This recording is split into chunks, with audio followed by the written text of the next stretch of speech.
It's gonna come. The birds have just begun. We will always take a stand for the people, for the land. Let's go back to when we were young. For the animals we stand. Let's go back to when trees were swung. Kids across the land. Savannah, I'm coming home. Savannah, we'll never be alone. Savannah, the beauty of the world. Savannah, let's all take a walk. Savannah, I'm coming home. Savannah, we'll never be alone. Savannah, the beauty of the world. Savannah, let's all take a walk.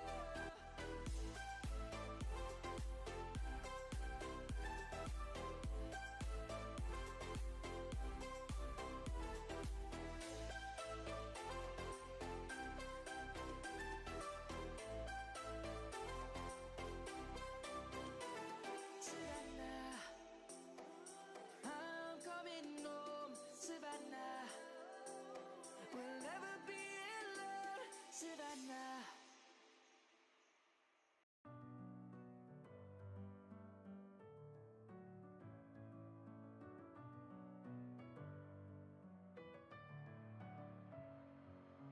Messing with my head again. You had your heart set on me, but these feels, they come and go, and they come so easily. Tell me what it is about you that I can't forget, but you're breaking down my walls again, just to set me free. Why do I, baby, why do I love the way you always leave me? Why do I, baby, why do I love the touch but never love the feeling? Why do I, baby, why do I love the way you always leave me? Why do I, baby, why do I?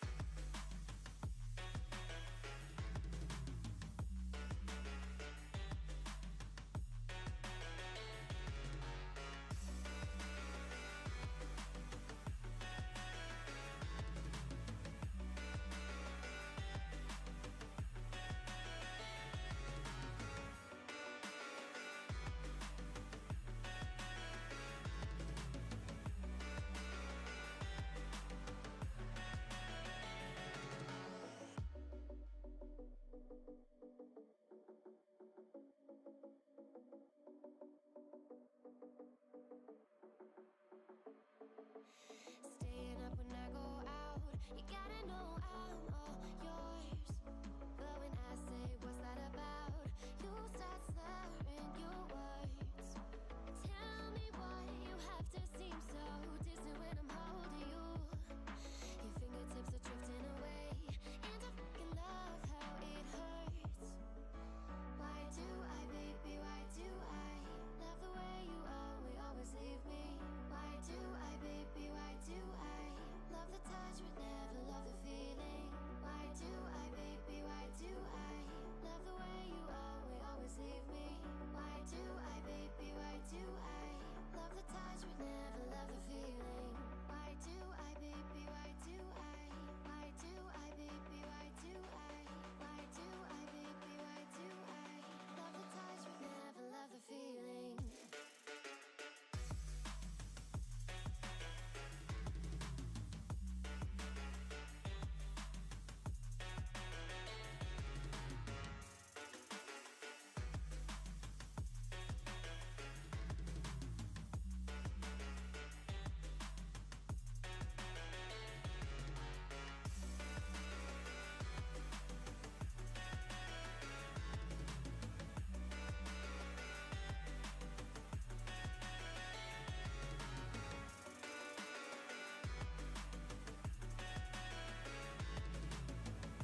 Hey everybody, good morning. What's going on? How's everybody doing this morning, this afternoon, this evening? What's happening, everybody? Erwin, good evening to you. Good to see you. Did you bring Chapel with you? Nurse Chapel? Yeah, I hope so. Callum, good morning to you. What's going on? Cuff22, good day to you. And Funsucker, thank you for the follow. Of course you did. Of course you did. We're not going to neglect her. God forbid we're not. Yeah, so this is a hat I got from one of my visits to Houston not too long ago. So people mention hats. I'm like, you know, I have a collection of hats. Well, not a big collection, but a decent collection. Q of 22. Okay, Q of 22. Yes, I get it. I get it now. Good to see you all. How's it going? How do you like the fact that this arc is coming to an end? Personally, I'm very happy about that. Margin! Yes, Margin. Good to see you. Hello. Yes, Q of 22. So explain to a non-Trekkie what 22 means for Q. Like, kill this arc. I know, 4 months to go. Oh, I have some things to say. But usually it takes us a little bit for everybody to rally, so I'm gonna be waiting for more people to arrive and then... Scopely. Ready to upgrade Cube? I'm getting close there. Actually, oh yeah, I'm glad you brought this up. I do. Let's do a little bit of ship math this time. Because we don't need to do ops math, because ops were just forced camping right now. Hey Sancho, what's going on? Okay, let's take a look at this. Cost calculator. So let me show you where we stand right now. I'm at tier 4 with 3 modules, and I want to get it to tier 6. Looks like I only need rare gas. Now, I have some conversion tokens up my sleeve. And we got a lot of choice tokens, which is related to what I'm going to be talking about today. So I know that I said that right now, since I'm prepping for G7, and my main concern is Sigma Speedups, Platinum, and Steel. And that's really the main thing that I'm going to be pursuing from every little thing that we get. However... and they did extend it. Let me just make sure that the extension actually went through. God damn it, there's so many things I want to say. Hey, Jeff Games! Did you hear about the new Scopely game? It's called I'm a Furry Go. And you have to catch them all. The name's Bond. Tin Man! James Bond. Thank you for the, resub. Jeff? I am not a furry. I am not a furry. You got that? They extended it through, yeah. Yep. I know. That's related to what I'm going to be talking about. Oh, yeah. I really want to start now, but I should not. Not yet. People are rallying. But... yeah, this one wasn't extended. Okay, so this one I'm going to cash out now. So yeah, so what I wanted to talk about here, as far as what I'm claiming, I will be sacrificing some power steel to go for this. Which I think is not a bad idea, because if I take 144 divided by 3,000 times 10, 482, huh? Oh, plus some 38 times, no, 38 times 48. No, what am I doing? 38 times 48. Okay, yeah, no, that's not a lot. I'm probably, yeah, I don't know what I'm going to do about that, but, anyway, I'm thinking because really the main thing that is my bottleneck to get my cube up and get my, Enterprise E to where my goal is, it's rare gas, and gas in general, so I'm thinking I should probably do that. If you were a furry, would say you're a hottie furry. Well, thank you, but I'm not a furry, so, you know, call me something else. Call me a hottie something else. Why a furry? Why are you guys so obsessed? Why are you so obsessed about this? Like, really? I think you want me to be a furry. I think you're just gonna brainwash me into this. Like Scopely's trying to do about other stuff. Broken Wolf! Thank you for the hype train. Okay, Let me see if this works, actually. The hype train thing? Yes! Oh! I was wondering how you started the hype train. Thank you, Broken Wolf. Look, we have a mod now. We have a mod called the hype train. And let me move it a little bit, yeah, to the middle. There we go. So now we can see it. Thank you so much. Do you have a converter tokens? Yeah, I do. I got plenty. I can actually do this. They think they're jealous of your hair. Okay. I have two sisters. I have an older sister and younger sister, and they were both giving me grief until this day that I got the good hair and they got the bad hair. They're like, it's a waste to give it to a man. We were supposed to, we're girls. Oh, come on. RNG. It's RNG, gods, okay? It's RNG. I have done nothing about this. It was a random spawn rate, and I was spawned like this. Just accept it.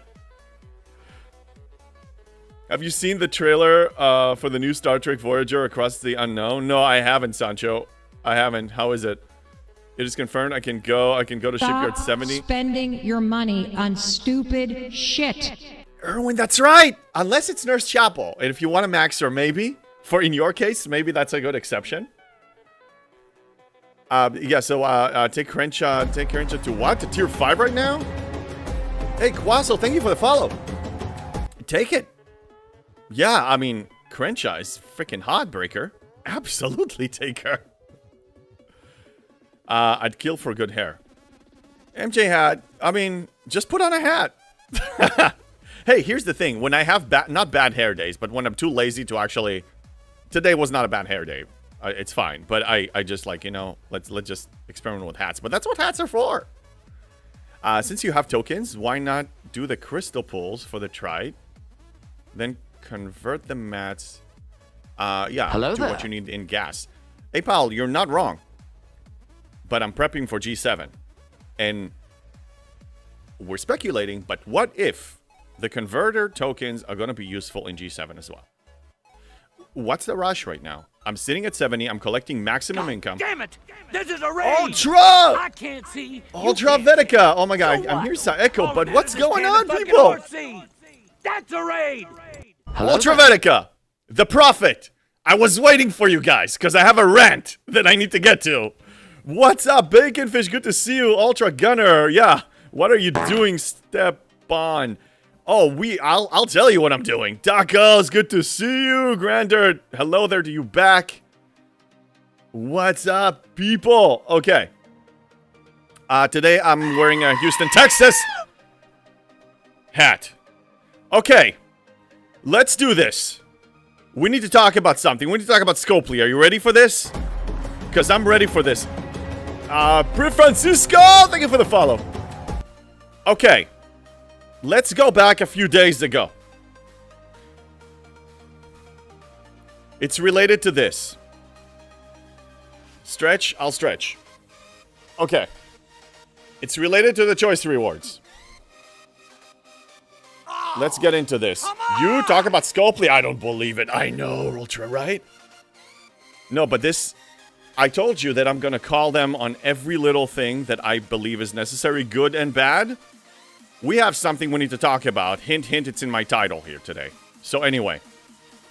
I brought screenshots, I'm ready. Hello there. Hello there. Angel Grinder. Okay, so, a few days ago, this was about to expire.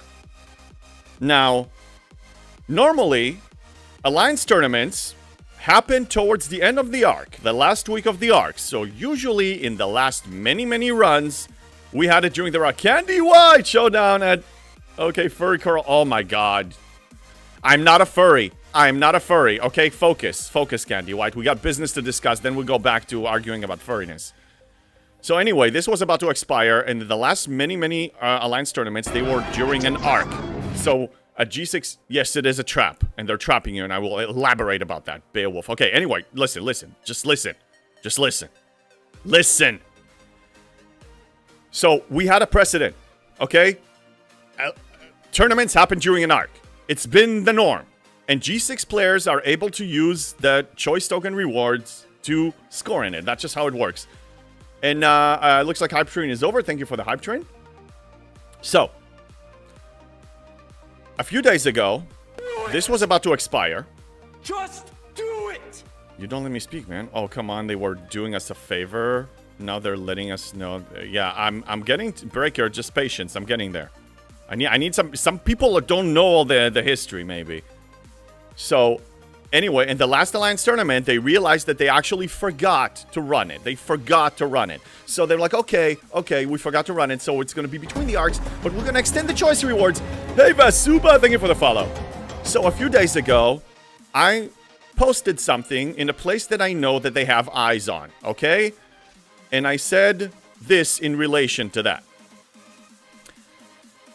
On 8/20, their decision to extend it last month sets a clear precedent. My hope is that they will demonstrate consistency and continue along the path of restoring trust.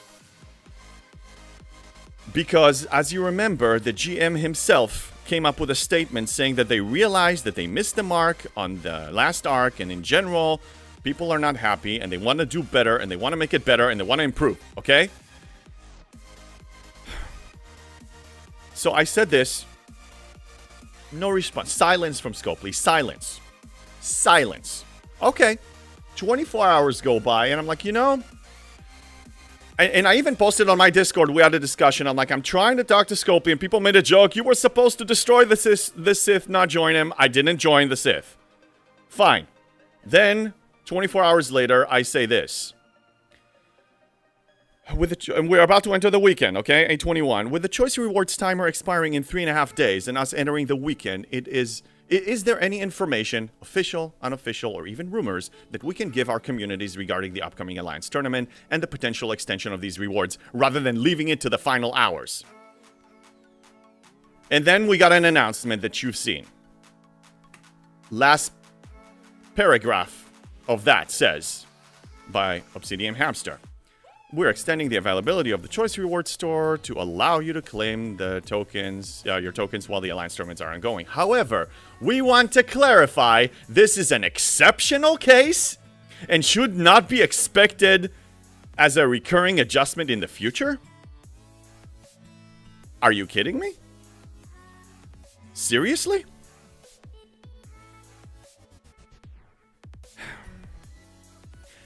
How stupid do you think we are? Like, first off, Obsidian Hamster here, he may not be the execution. He may just be the executioner. It could have been coming from higher ups, but still, the GM himself said that they actually want to change it. You know, I really want them to do better. I really do. Let the guy, I say, okay, fine. Can I play some Devil's Advocate? Yeah, go ahead, Ultra, please. Devil's Advocate time. Restoring trust does not equal everyone getting what they want. I know, Ultra, I know, but we're talking about something that has been an existing mechanic. It's like the DTI store. Leave it alone. Leave it alone. If they want to die on that hill, they're actually going to lose more than they're going to gain. They're going to piss people off. As a G5 player, I thought it was always a little unfair. The G6 player had the Alliance tournament, so easy with the choice token turn-ins. Yeah, but here's the thing. By the way, I'm the exception. I don't need this. I never did. Okay, I'm a free-to-play player with a really strong economy. Really strong economy. I don't need this. I have so many ways to complete it and score, you know, the maximum points and maximum loot. I don't need this. But not everybody has that economy. Not everybody. And some people are just pushing G6 now. They really want to advance. So what do they have to gain from this? They want to limit people, maybe, so they will be tempted to buy packs, but you're pissing them off. So unhappy players, that doesn't serve you well. No, the choice for tournament wasn't never a choice mechanic. It just happened to, a few times, never every month. Well, a few times, a lot, Breaker. I mean, a lot. The wording for me makes me think they want to run tournaments during the interim break. And they need to put the value of the Battle Pass pack in the arc. And keep it in the arc. There are going to be some changes that some people aren't going to like. But they also got to see the big future picture. Okay, look. Ultra, let's face it. What they really want is to make profit. Can we all agree on that? Profit is important. Okay, so this move, if in their eyes, it has to support profit. Because if this is really quality of life and convenience and you're making the players happy, you might as well leave it. But if they see the potential of making money off of this, that's when they make changes. Come on, we've been through this many times. We know who they are. Okay, so this is an attempt to make money off of people. Let's face it. Don't see Ceres event anymore after Flash event. A game company is still a company. They are there to make money. If they don't make money, they fail. No game. Right, Ultra, but seriously. They release an arc every month. You want to, you want to make more money? Okay, so the next paywall, make it a little more sophisticated and make people spend more.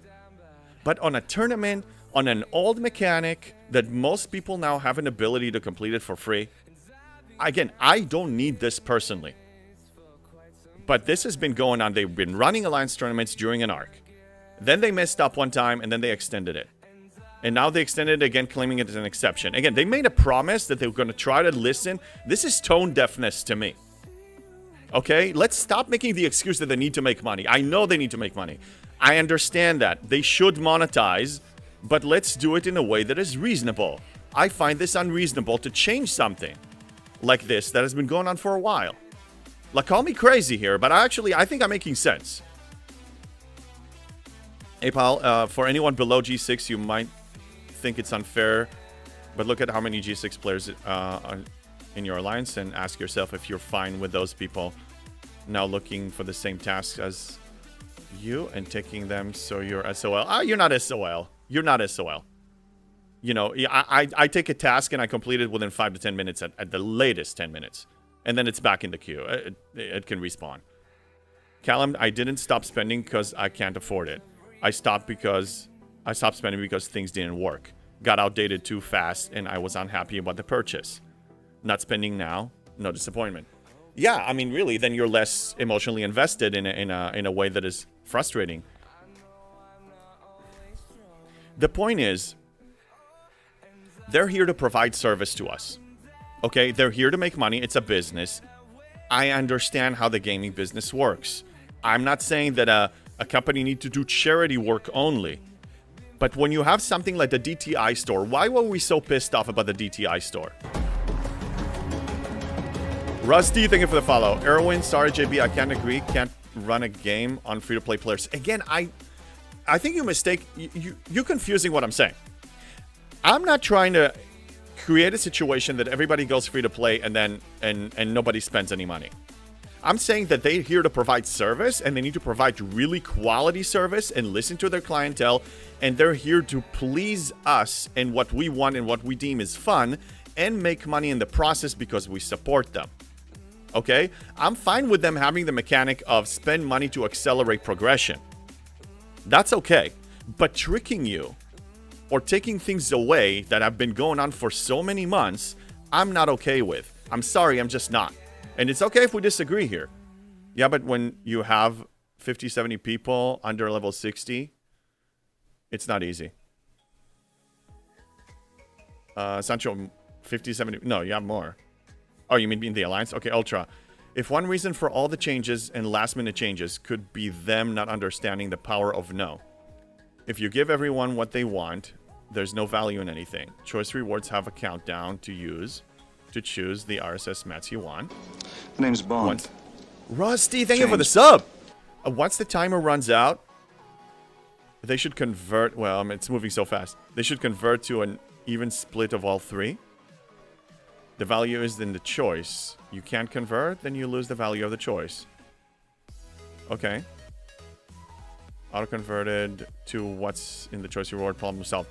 No, we're in agreement on many things here, but I think one of the things we're in disagreement is I understand that they need to make money and they have the microtransaction FOMO business model. That's fine. But don't implement it in upcoming features and stop changing existing features to try to make more money. That's what I'm getting at. Alliance Tournament is totally useless as in no way related to choice tokens. Again, I understand. But when you're a fresh 60 and you don't have that many ways of manufacturing uncommon materials, then you're relying on this. When I was a fresh G6, this was valuable to me. And we have a lot of people now been pushing G6. In my community alone, we have many. James Bond, there is a broken code and they need to fix it. Well, yeah, that goes without saying. That's a separate issue, though. First event load. Now we barely have events. Sometimes tournament only have 2 weeks until the next because of how the calendar falls. So they pushed it back. And that was kind of enough to extend the choice tokens. That doesn't mean a courtesy should always be extended. No, I understand. But let's go back. Exclude this month and the last month. Alliance tournaments were running during an arc. The last week of an arc. Repeatedly. Can we agree there? Ultra games get changes all the time. Look at Helldivers too. Sometimes the trick have better service and experience and communication. Give people... Yeah, I know. Again, it's fine. Change things. Okay, let's take a... I'm gonna... I love the active chat. I may be missing a few things. By the way, I think my YouTube is Fubard. Because I haven't seen any YouTube messages. So let me double check something here.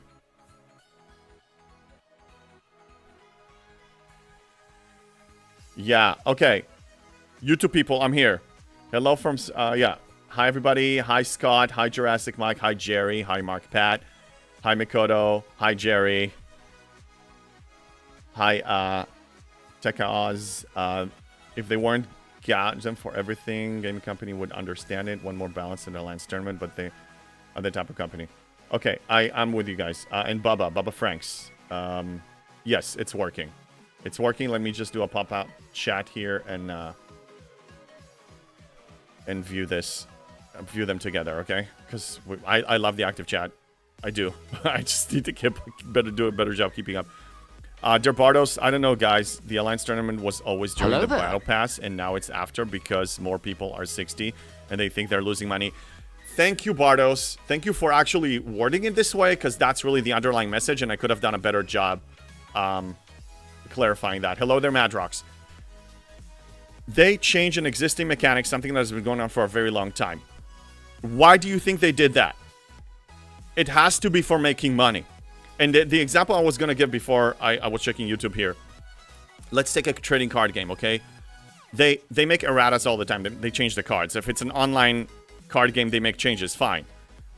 But if you have a card that has been working in a certain way for such a long time, making change for that, I mean, that's tricky.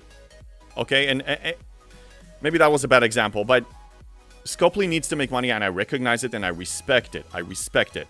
Okay, but I just think that effing up with the DTI store, with Gala... Well, Gala is a bad example, but DTI store in this is uncalled for.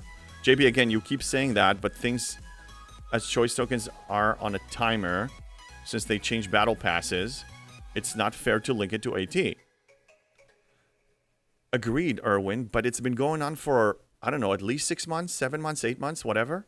What do you see?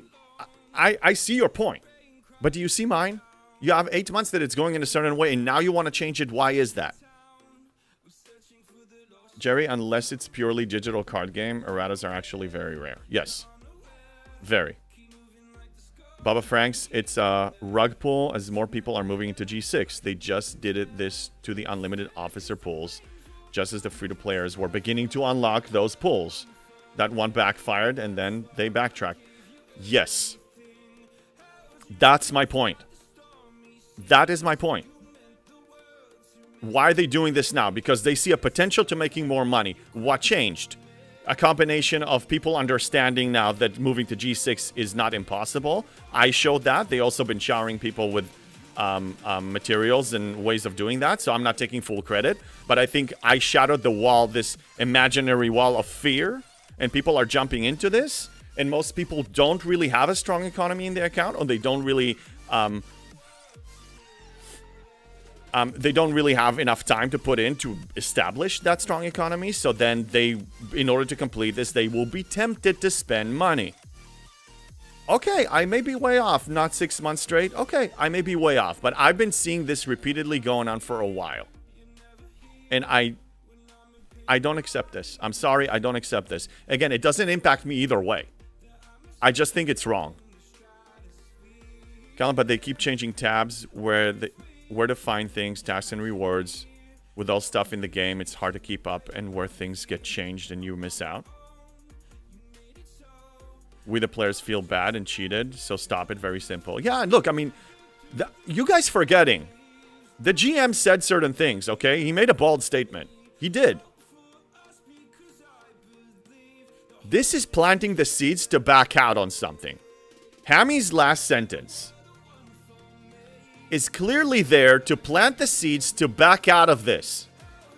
Something that has been going on, maybe not 6 months, okay? Don't chew me on that, Breaker.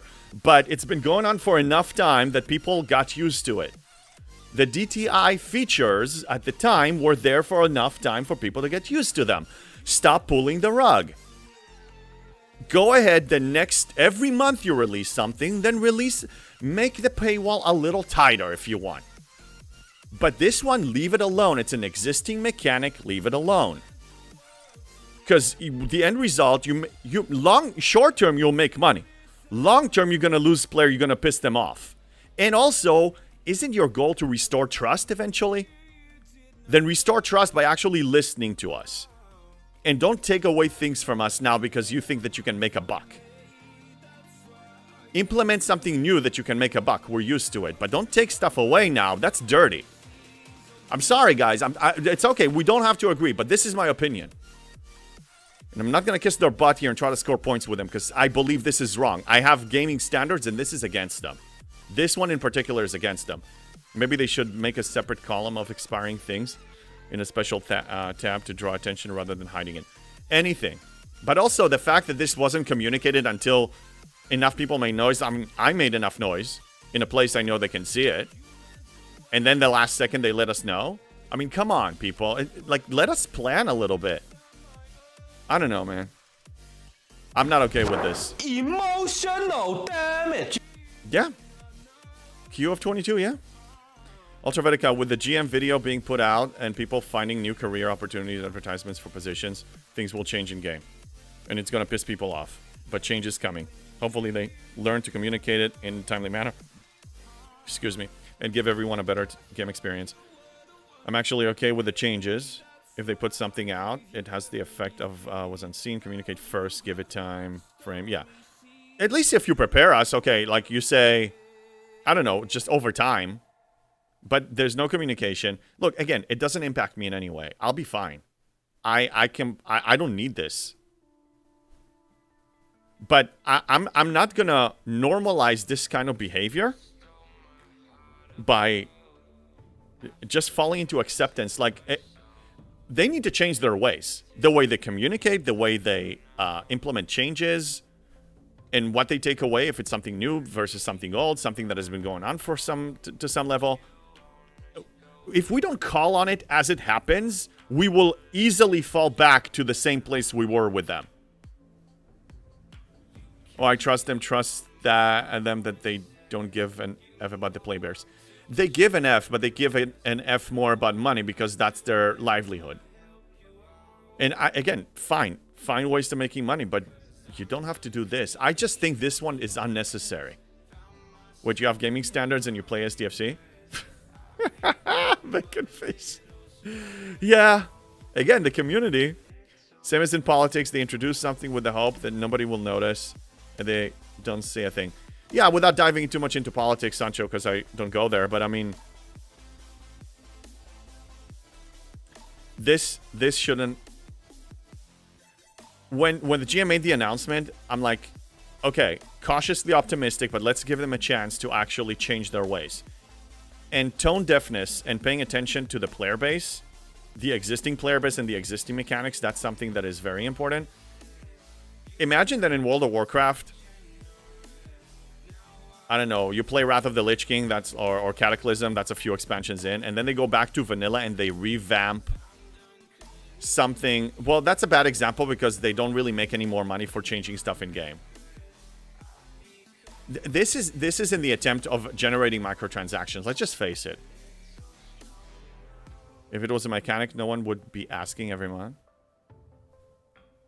No, we only asked for 2 months. The mechanic was that this was running during BPs, during battle passes. It's been running during battle passes, Breaker. Come on. Am I crazy here? I mean, correct me if I'm wrong. I wish I had all the stats. I didn't think this was going to happen. I didn't keep track. Ultra example with the DTI changes. They could have said we're going to change it in 2 weeks. Do what you want to do in these 2 weeks. After that, X is happening. Now transparency. Well, Ultra, on that one in particular, I would say I wouldn't accept it either, because people that have reached it first, that unlock the DTI features first, would be able to max all those things, and people that arrive there a month later, 2 months later, will not have that, and then that creates an imbalance between players, and that's just unfair. That one I don't agree with. That one they should have just left it alone. This one here, I understand why they did this. It's trying to make more money. I'm not okay with them making it this way. Sorry, guys. I can't. I can't. I mean, you know, I'm glad everybody is expressing opinions. I don't need us to all agree all the time. It's totally fine. And it gives us different perspectives. I'm fine with this. A month notice when they posted it yesterday, and AT starts in 4 days. Yeah. They've been waiting for last minute there with this all the time with Alliance tournaments.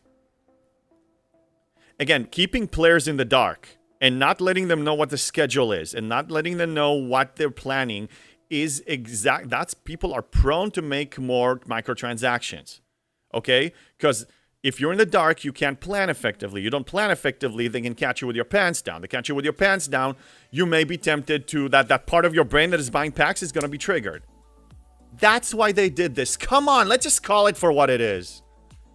Seriously. And you see how subtle they've been doing this too? Scott, Scopely is getting really good at under-delivering content in a viable manner. Clearly, they have only short-term perspectives to drain the base, which will kill the game. Yeah, I think it's a balance, because I do think they want it to last long-term, but they also need to show whatever the monthly income they got accustomed to, and they got to keep this model. Like, they're afraid of making big changes now. Don't quote me on that, but that's just common sense to me. People should stop spending to or participate in these events. Fair is extending choice rewards because of Alliance Tournament is after the Battle Pass, but not remembering to spend choice rewards during Battle Pass is no reason to extend. I said I have an alarm on my freaking phone telling me to actually claim it 24 hours before it expires regardless. I was ready to go. Okay, again, this doesn't affect me. Alliance Tournaments, I'll show you, I'll score maximum points without it. It's easy. But I'm an exception. I'm not the common G6 player. Let's face it, I'm not. Hey, MDB, what's up? I still don't understand what you're all talking about. I'm talking about Scopely claiming that extending the choice rewards here is an exception when we have been we've been running it during Battle Pass for the most part. And now they're trying to take it back. And that collides, in my opinion, with the general manager statement saying that they're trying to actually listen to us more and do better and not miss the mark. And in my opinion, something he didn't say, but we need to restore trust with you. We have a dysfunctional relationship. We abused you for so long. We broke the trust. We under-delivered. And now we need to do better. And this is against it. Them planting the seed, Obsidian Hamster here, planting the seed here, the last line is backing out. He's planting the seeds of backing out. Weaseling out of this. That's why you ignore Chapel 24/7, hard-headed. Oh, come on. AT is not after the Battle Pass. It was the last week of the Battle Pass. Yeah, usually in the last weekend. Yes, seriously, guys. I mean, come on. It's like you don't even. You see how subtle they are. They don't even. Some people don't remember the history now. Ultra, for some people who spend money, it's more likely to spend $20 5 times than $100 one time.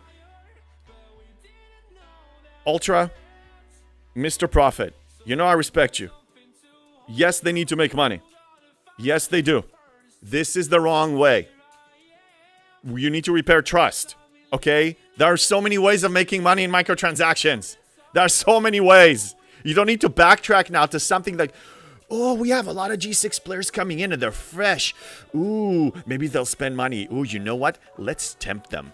Let's create a situation that they will want to score maximum, but they can't. So let's limit this now. Am I wrong? Quassel, first time chatter. Plus, Hammy was on vacation. Might have added to the decay. Delay. Doesn't matter. I'm not... it's not so much the timing of the message. It's the content of the message for me. COVID years boosted spending to insane levels. And companies are still trying to force people to back to those levels. No easy way to say this, but just because you're offended doesn't mean you're right. It's fine. Ultra, I'm not... we're not arguing about who's right and who's wrong. This is a matter of opinion. This is my opinion. as a person with high gaming standards, competitive player, yes, free to play, supporting companies when I feel that they deserve it, when they've done something to earn it, when they've done a fantastic job. That's all I'm saying. Mateus, they promise they will do better at least once a year. Yeah. At least once a year. I will never understand players apologizing for the literal billion-dollar company as they cared about them. Jerry, I don't want to speak on everybody's behalf, but some people are either... And again, Ultra, by the way, I'm not talking about you, okay? I'm just saying in general. People that defend Scopely, take the position of defending Scopely, it could come from many different places. Can be either trying to score points with them, either trying to take the middle ground and trying to be reasonable. Again, I understand they're in business to make money. I understand if they don't make money, this game is going to be filled with ads or it's going to go down. I got it. I got it. They're making money on new ships, on new buildings, on FOMO tactics of other things, on officers, on... Do I need to say more? It's so many things. Do you really need to go back now and change something that existed?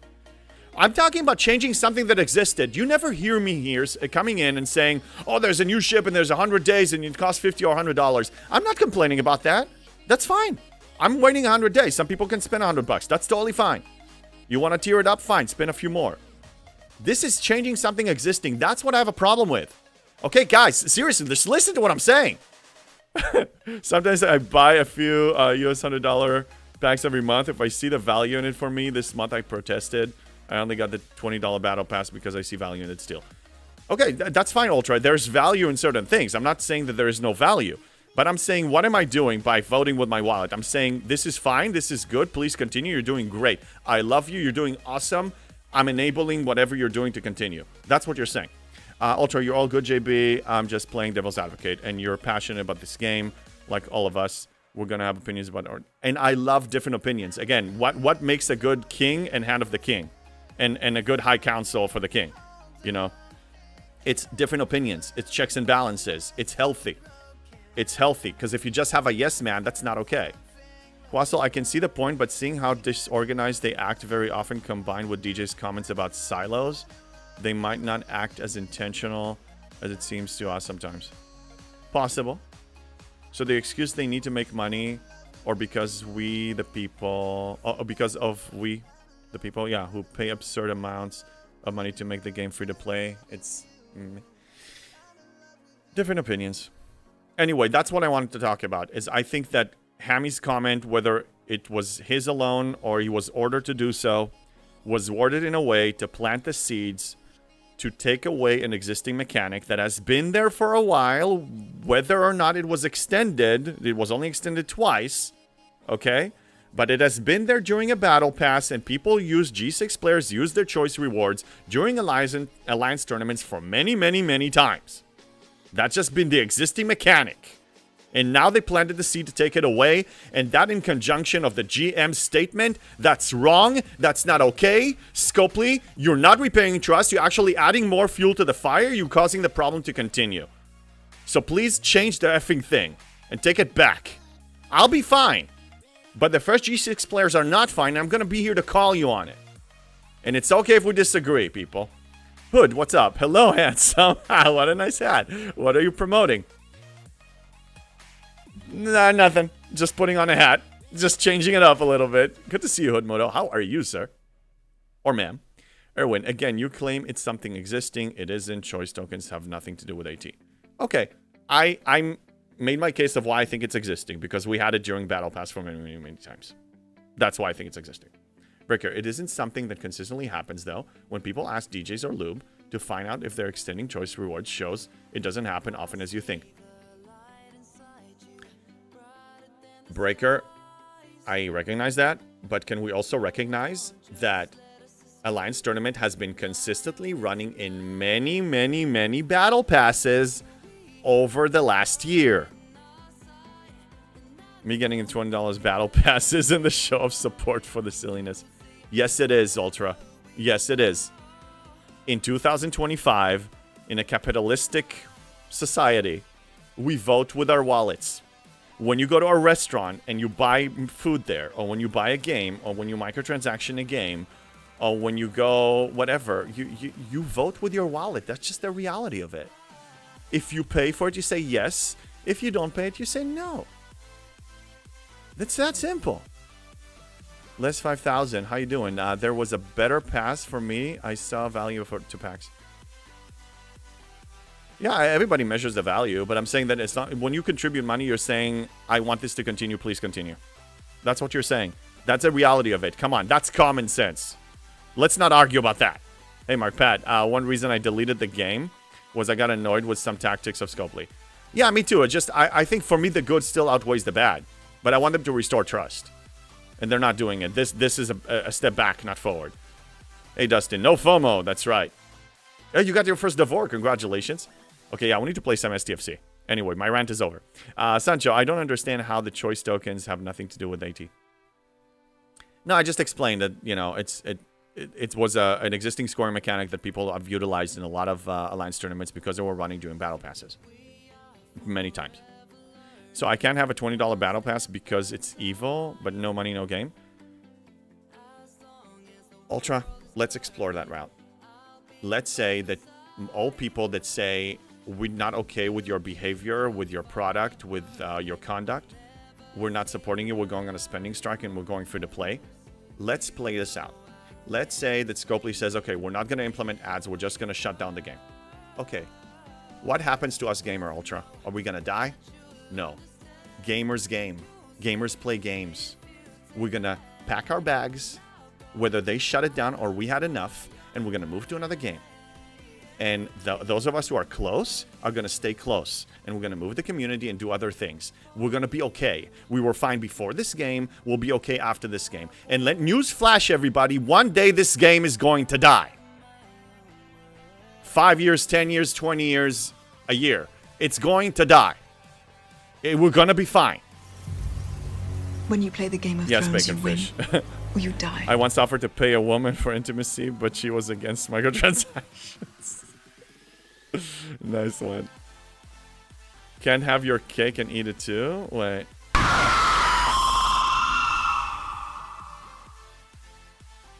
Erwin, is that because you disagree with me or you just wanted to piss me off for no reason? Damn. I think Paramount and the other investors or people who face the use will go after with pitchforks. Yeah, okay, so that's fine for no reason. Okay. All right, let's take a look at the events. I needed to get it out of my system. I always express my opinions. We don't have to agree. Scopely definitely doesn't agree, and they don't agree with a lot of the things I'm saying because it actually makes sense. In this dojo. Because in many ways, what I say is devastating to their profits. In some indirect ways, it's useful to their profits. Callum, we are at the point where this game is barely worth playing if it's free. Scopely wants to make money, produce a product we want to spend on. Now go upgrade a cube. Okay, all right. Okay, let's focus here. Anyway, I see what they're doing. You can defend them. You can disagree with me. But remember, I said this. It's for posterity now. It's on YouTube. It's going to stay. The video is going to stay. Remember, I said this. It's not going to stop there. If we normalize this, if we accept this as the new normal, it's not going to stop here. They will keep going back to other opportunities from the past and revamp them to make more money. You need to understand, this is the principle. I don't care about this stupid hill. I don't need it. But you need to understand what you're enabling by accepting this. Just food for thought. You think about it. We can move on now. Ultra Vetica, thank you for gifting a sub to Sancho. Thank you, buddy.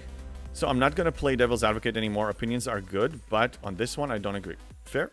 It's not my job to change your opinion, but glad we have the discussion. Yeah, I think this, look, we needed to get it out of our system. People need, and a lot of people expressed their opinion. I'm happy about that. Shocking the game dies. At some time.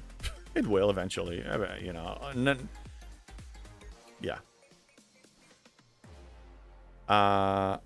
That's the thing. If people don't make noise, they will take it for granted and they will become the new norm. Yeah. Look, you can't be afraid to speak up. Speak up. I'm not, again, I don't care.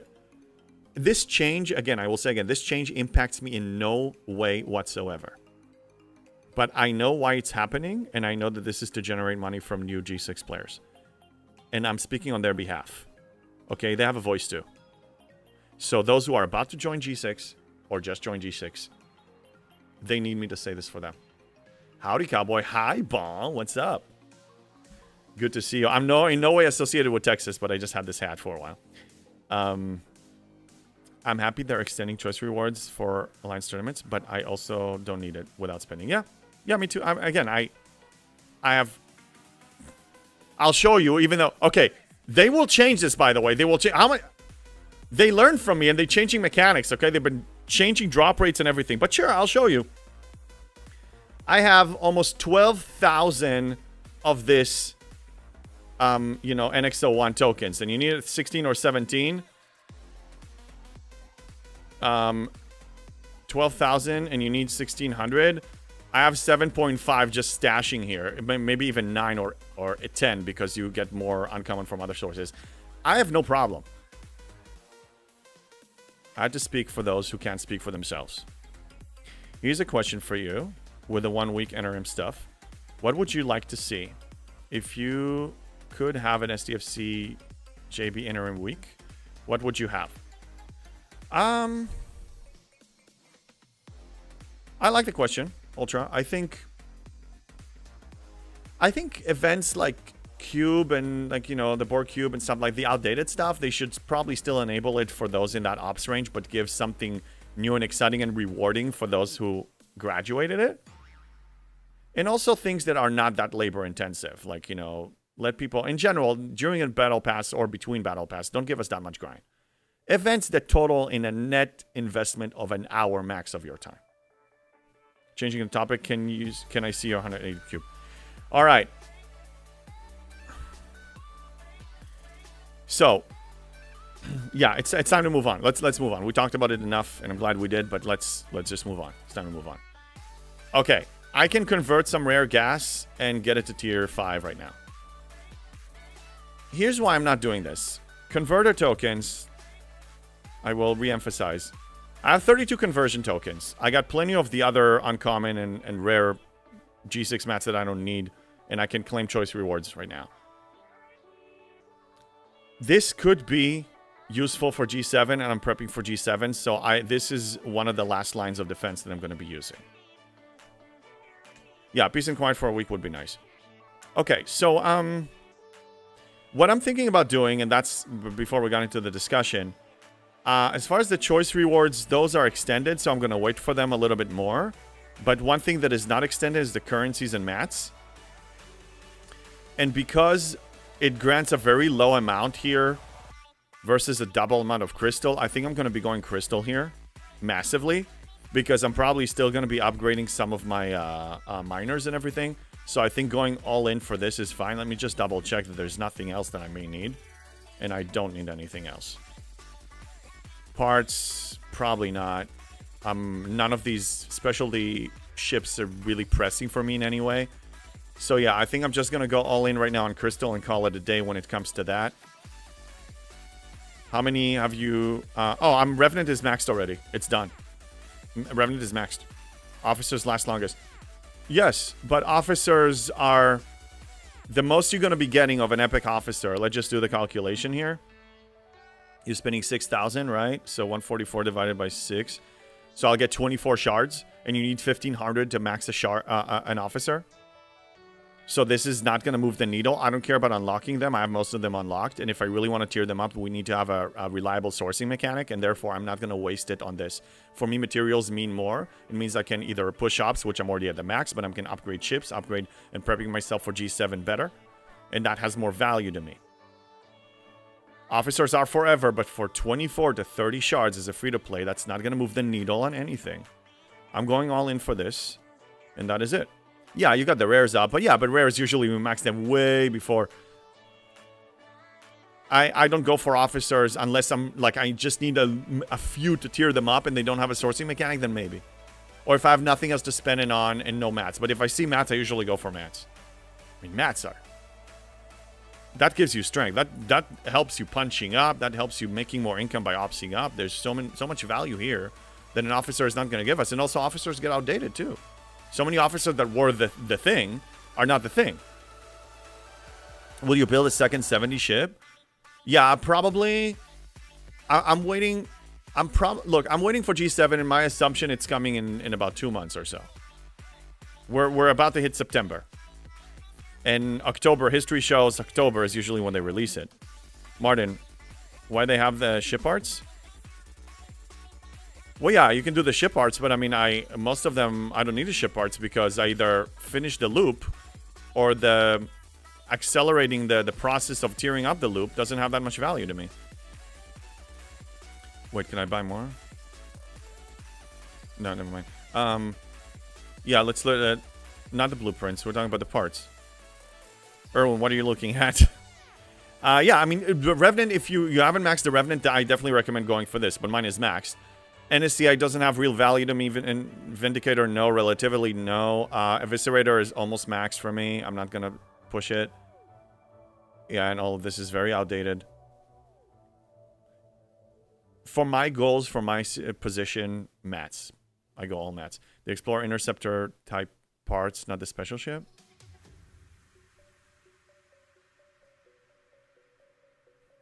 Oh, you're talking about, like, actual ship parts? Wait, they actually offer that? You mean, like, Explorer and Battleship? I don't see that here. You talking about blueprints? I don't buy blueprints. That's not a good use of your thing. No, I wouldn't do this. Don't you need skill points for the Admirals? I do, but I'm getting them over time. And I have them mostly where I want them to be. Alright, events. Season pass is... Oh, yeah, I need to do... Okay, let's do a wave. I'll recall one more ship. I'll go with my 3 best ships. Oh, I don't wish they had the parts. Oh, you wish they had the parts. I'm actually glad that they don't have the parts, so people are not tempted to use them on stuff that they don't necessarily need.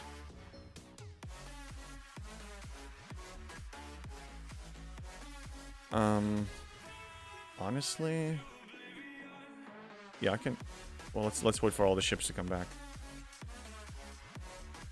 Waves are great with a cube. Well, not with a 2 point something billion cube. All right, let's create the crews here.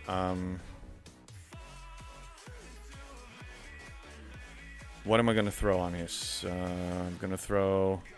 Oh, I just unlocked Icha, by the way. I'm very excited for PvP. That's really good. I'm actually care about PvP now. Here, Erwin, you're happy? You're happy? Don't yell at me. Here, there she is. You happy now? You're happy now? Let's do status effects and throw this on it. Chapel, yeah. I put Chapel in. Honestly, the kind of waves I'm doing, I'm still doing the 50. It doesn't matter. I can put speed crew on this. I can honestly just put speed crew on this.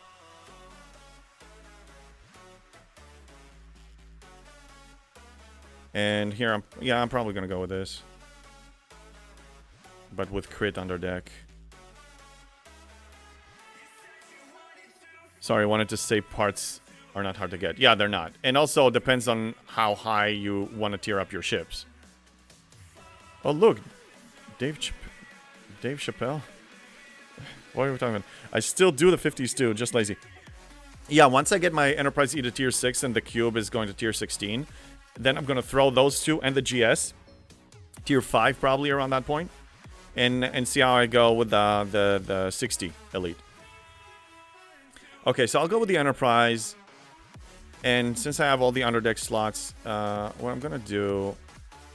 I'll put mitigation. Oh, no, I probably still have mitigation. No, I don't need this. Yeah, I have mitigation.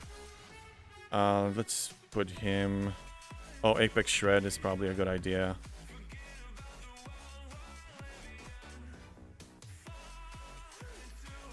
That's better. Where's the Apex Shred? Did I use it already? She needs to be up here.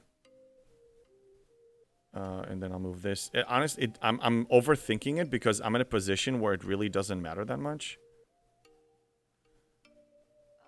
Because it's no sweat. Why is he not? Oh, I put him down below. That's why. Okay. Let's put you up here, and let's just throw this one, and this one, and some speed. That should be enough. Okay, let's send them all, and do one wave, because that one is about to expire. Here we go. This should be easy peasy. So, how's everybody else doing? What are you hoping for? What are you hoping to see in the week off? I mean, they already announced what we're gonna have. And I hope that the next arc is not going to have... I think they've done better this arc when it comes to how aggressive it was when it comes to our time. I think they... You know, it wasn't as time consuming, which I'm grateful for. And I hope they will continue on that path. New building? Probably. New building... Yeah, they just released a new ship, so we're due for a new building now. But there needs to be new something. And in general, new buildings are actually very good because with a power creep, they usually add stats that I have good use for. And usually new buildings are available at the beginning, like off the bat. So I get some benefit immediately. So I like new buildings. So I hope we're going to have that. It was great doing and reading missions. Oh, yes. If you read the missions, Callum, for sure. By the way, speaking of missions... I am pretty much caught up. I finished all of the G6 missions. That's what I've been doing in my time off here. You know, the easy... Because we had more time. So I only have one of the main missions to finish, and that's it. Ah! Hold on! Oh my god, no! No, don't you even... Oh my god! Why am I... Please get it. I don't want to fail. This is too embarrassing. Okay. Okay. I'm looking forward to being on vacation starting Tuesday, still playing, but... Shame. Hey! Shame. Erwin! Shame. Erwin! But nothing hit my base. Nothing hit my base. I stopped it in time, okay? I stopped it in time. It's fine. It's fine. Shame me if they hit my base. I'm still at full health. Okay? I'm sorry. I'm sorry. I'm sorry. Erwin, I'm sorry. Okay. I demand a trial by combat. Here we are. We are having a trial by combat as we speak. Let me increase this. Okay, awesome. All right. I think one more wave. Oh, no, two more.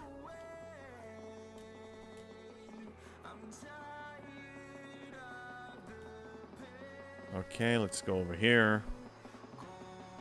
Easy peasy. I have the mats, parts, and speed ups to go to 66 in tier 9 Kaskari. Nice. I'm just debating on if I should wait a bit longer to see first week of the next arc or just pull the trigger now. I just don't care about the Scotty. Yeah, depot tokens and Scotty don't care about. Now, if you're waiting to see what the next officer auction is, you need to wait 2 weeks. I suspect we have a 2-week break. So the question is, do you want to wait 2 weeks? Or do you want to get it 2 weeks earlier? In my opinion, you saw me when I upped up to 70, and I'm not saying that that should be what people do, but I don't care so much about officers. I don't hold back. Less 5,000, welcome back. So I don't hold back so much, and if getting to 66 is going to pay off because you're going to be getting a lot more rewards, so I think you should do it. Then Erwin, yeah, I think Erwin, what Erwin said, you need to do it. If I were in your position, I would pull the trigger. I would just go for it.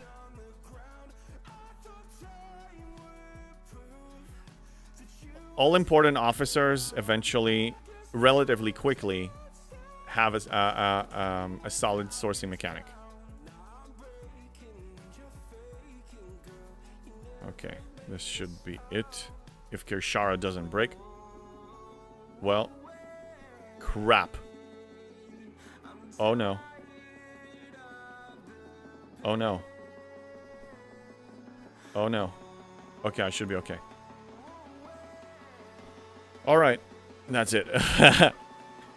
You also built the Discovery? Congrats, Dustin. Congrats. Let me check something here that YouTube didn't break on me. I don't believe it did. It did not. Of course not.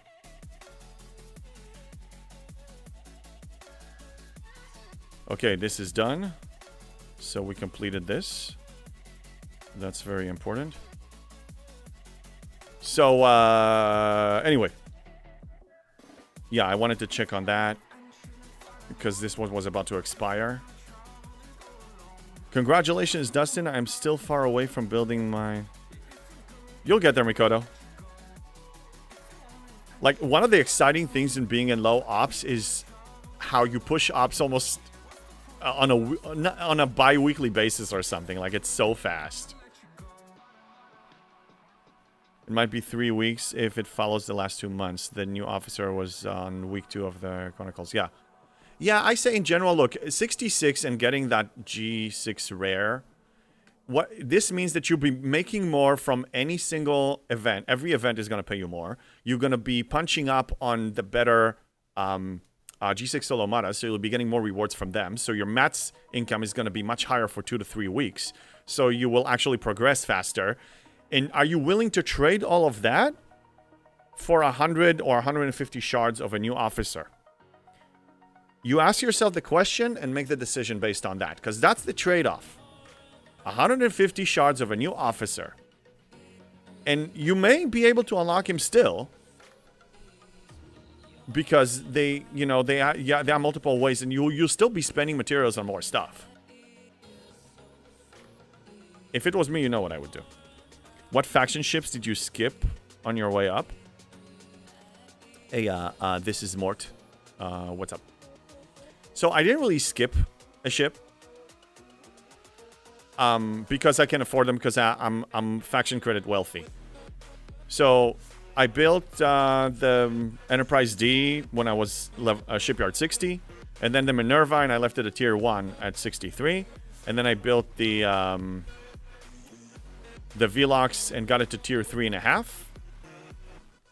And now the Enterprise E, sorry, is what I built at 70, so I didn't skip anyone. And this one now I'm investing. I'm going to get it to tier 6 and then reassess. Probably hold it there.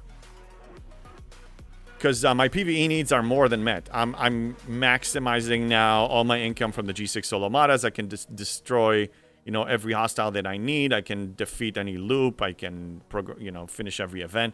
PvE needs are done. This is just PvP stuff right now. And I don't need it that desperately, so I will still spend materials on it, but I will prioritize. It's not the highest of priorities. But I still want to tier it up high because it's also preparation for G7.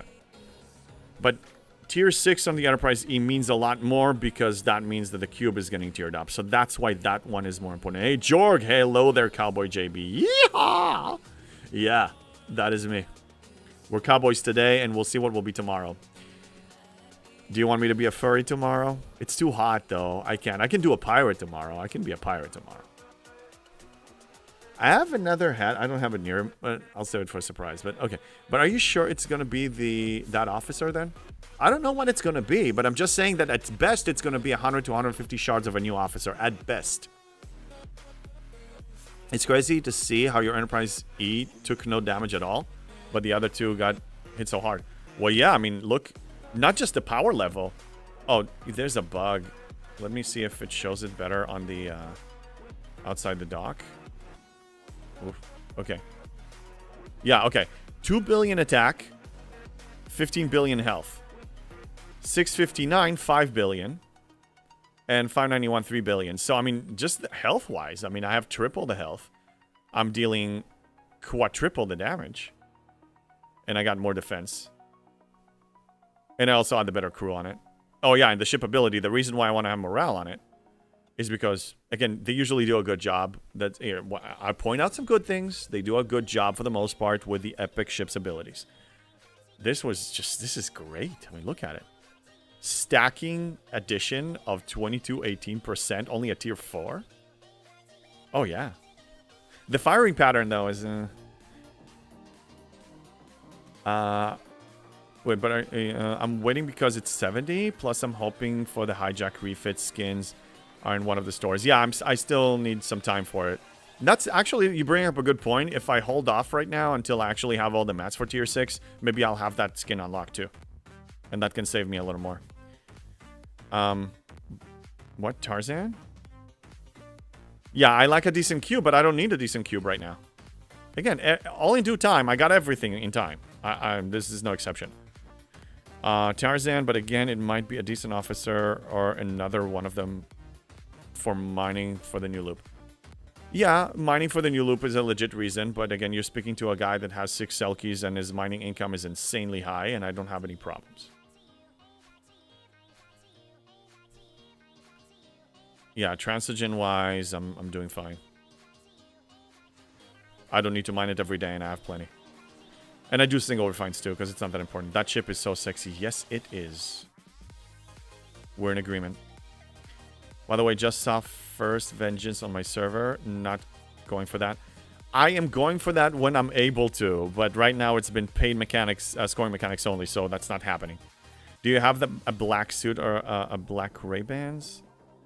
You can cosplay as Men in Black Matrix. I like the John Wick thing. And Matrix. Oh, Madrox, this is great. Okay, so I'm going to start a fund soon enough for... I'm taking notes of what you just said. Okay, so updates about my upcoming stream ideas. Let me tell you what I have in mind here. So I'm $500 away from quad monitors, but I feel like I need them sooner. So I'm considering, you know, I don't know, maybe spending the rest myself or something, or figure it out. But also real life streaming. I actually had a breakthrough. You know, you're building a puzzle or whatever, not really a jigsaw puzzle, but like you're trying to solve a puzzle and you're collecting the pieces and you're thinking about it and trying to connect it and whatever. And then one day you have this aha moment that everything just fits into place and everything just makes sense. Well, with the real life streaming, I basically hit that.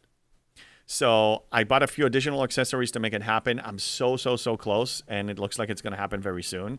And then I can start doing that because I was waiting for that for such a long time and I have big plans for this. So that's probably coming in next.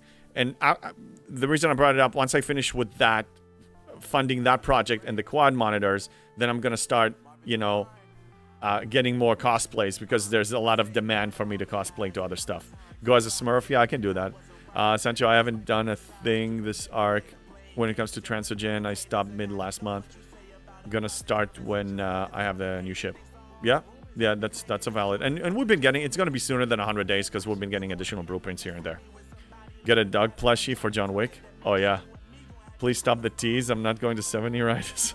Oh, come on, Breaker. You can do it. It's not a tease. Well, it is a tease, but it's also, it's preparing you so you'll be more efficient getting there and also do better when you're there. So whatever mistakes I make now made along the way, or, you know, you can be even more efficient and not repeat those mistakes. Mr. Zephyr, good afternoon, everyone. Going to Op 69 this weekend will be a good weekend. Hell yeah, Mr. Zephyr. Congratulations. Yeah, Sancho. Yeah, you guys need to do it. Just don't be afraid. Just pull the trigger. Pull the trigger. Play the way that makes you happy. You had a revelation. Yeah, I had a revelation. It just, because what I like about the whole real life streaming, I've been taking a deep dive this week. Like, every day I was like, Friday I was supposed to meet somebody at 4 p.m. for coffee, and I started around 12 o'clock. I dove into this, and at 4:05 they're calling me, are you coming? I'm like, oh shoot, I forgot. Because I was so involved, and it was so exciting.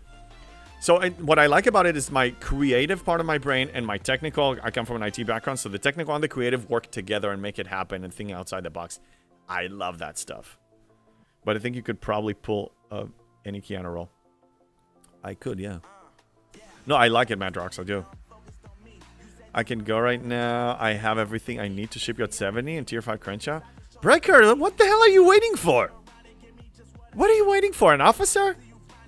If you're waiting for anything, it's an officer. Can we agree? You're just waiting for an officer. That's okay. You saw what I did. I didn't wait.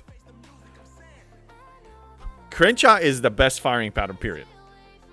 Okay, then wait for the officers. And I hope for you that your gamble is going to pay off. I hope so. Okay. So, we have... yeah, I can claim this. Oh, yeah. One loop that I cut out completely. I no longer do regular waves and mirror waves. I'm done with those. I told my alliance mates that if they need somebody, if they're short, I will support it, but I no longer initiate and I don't care. I just stopped. I retired that loop for me. If I would be your breaker, I would be on GC asking for helps. Yeah, an AC, you mean, yeah. But I want to focus on the Crenshaw. Yeah, Crenshaw is great, but we'll see what happens with the whole G5 scrapping. Which, by the way, I don't expect them to... I expect them to disappoint on the G5 scrapping. I don't have any detailed information. But I expect them to disappoint. Okay, so I need to do a building with materials. So let's see. What do I want? This is a 10% income increase. I finished all of these. These only require comments, so I'm going to skip those. So I either have some outside buildings or... I could do this. Yeah, that's an option, the scrapyard. Or an outside building. But outside buildings require gas, and I'm stingy on the gas. Yeah, I think I'm gonna go with this. Okay, so let's switch to Spock. Let's throw Spock in here. Good afternoon, JB and friends. Hey, Terra Striker, good to see you. How you doing? Okay, we're gonna switch this to Crystal. Give it a minute or so to marinate and apply, and then we're gonna push this one, and that will complete the 12-hour event. They can't disappoint on G5 scrapping if you have proper expectations. Kinky Jesus. I hope you were there earlier for the debate. Proper expectations. I think that's such a subjective... It sounds objective, but it's so subjective. My proper expectations are clearly off the charts for many of the people that got conditioned, got beat up to acceptance. Okay? I'm just saying. Doing mightily fine. Thanks for asking. Oh, yeah, absolutely, Tara. Good to see you, man. Yeah, no, proper expectations is... It doesn't have to be as profitable as G3 and G4 scrapping. But it needs to be profitable. To some level. I need to feel that the time I put in and the effort I put in to max a G5 ship, that I'm getting something of value to me to some level when I scrap it. That's all I'm saying. Remember I said that. I have a feeling a rant will come when they release it. I just have a feeling, you know? 30 days. Let's see if I can speed this up. And you know what? I'm going to put an Alliance XO too. Yeah, let's do a building. And I'm going to put an Alliance XO. 3 million is a lot. And that's what these are here for. Yeah, I'll be getting more of these over time. So this should reduce the cost to 3, that's all. It's not as good as I thought, but hey, 100,000 is 100,000. It's fine. Oh, I know, expectations does not equal acceptance. I expect Scopely is going to screw us with G5 scrapping, so when it happens, I may not be happy, but I will not be surprised. Look, I told you, and you know, I still, just because I ranted earlier today, doesn't matter what Scopely does and doesn't do, we still need to create our own fun, and I will continue to do so. I will continue to do so, that nothing changes.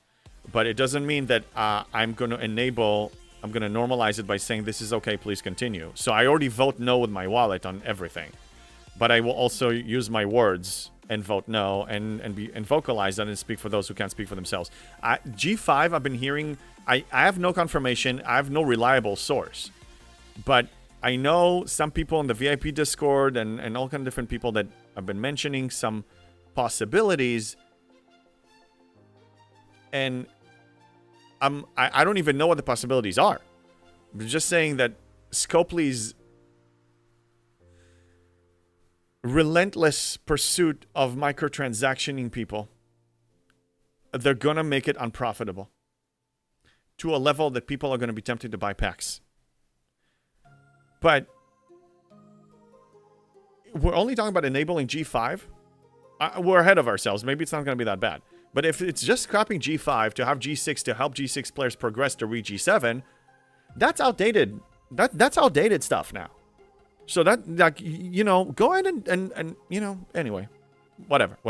I'm off the box. And I think G5 scrapping will suck much as G4. G4 wasn't that bad. G4 scrapping was actually good. I'm happy with it. G3 was the most profitable. G4 was less profitable, but was still profitable. I want G5 to be at least as profitable as G4 was, maybe a little less. Well, logic dictates that when you scrap a G5, you will get G6 mats. But I believe they will not give Sigma mats. I don't know. Even if, yeah, we'll see. Well, I don't know. But just as far as setting the expectations, I'm not lowering my expectations that low.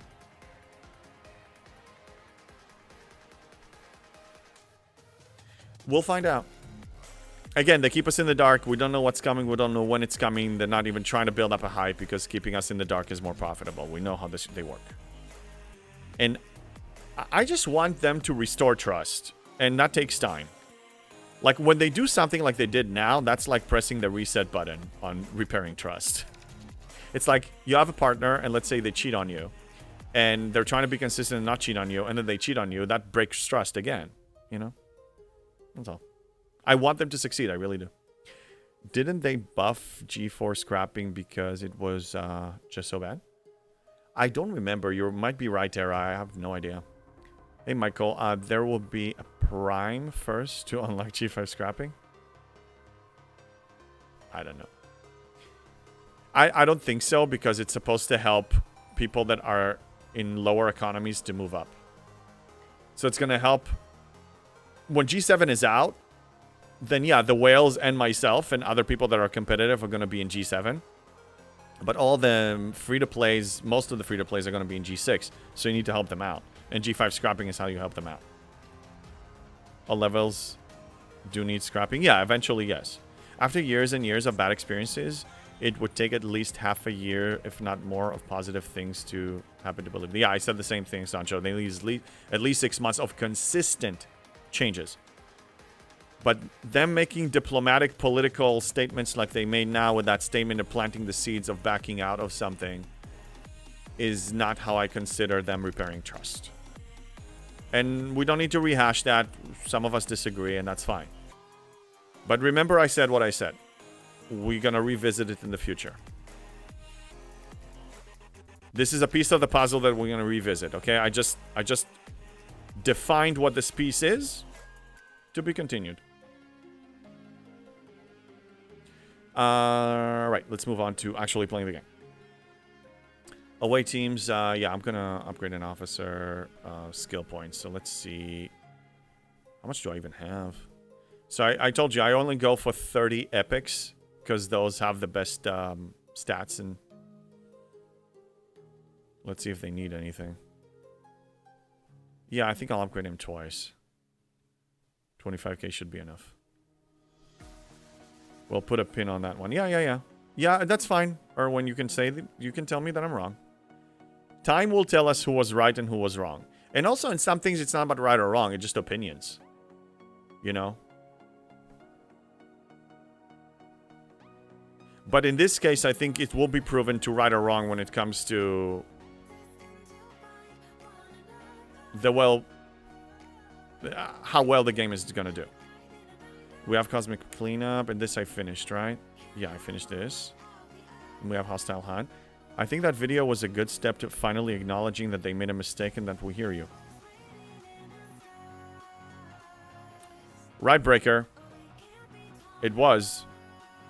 And do you consider what happened now here aligned with that or somewhat against it?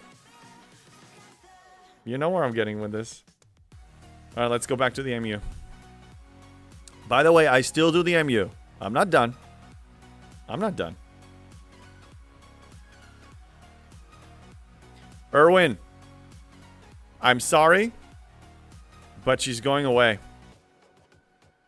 But I'm sorry, because Kim is more important. The video was about 3 weeks late, and its talk needs to be followed with action. Yes, Brett Day, and that's what I'm saying. That this action, that oh God, you guys are gonna trigger me to go back there. Yeah, well, I'll go with my gut feeling. It never let me down.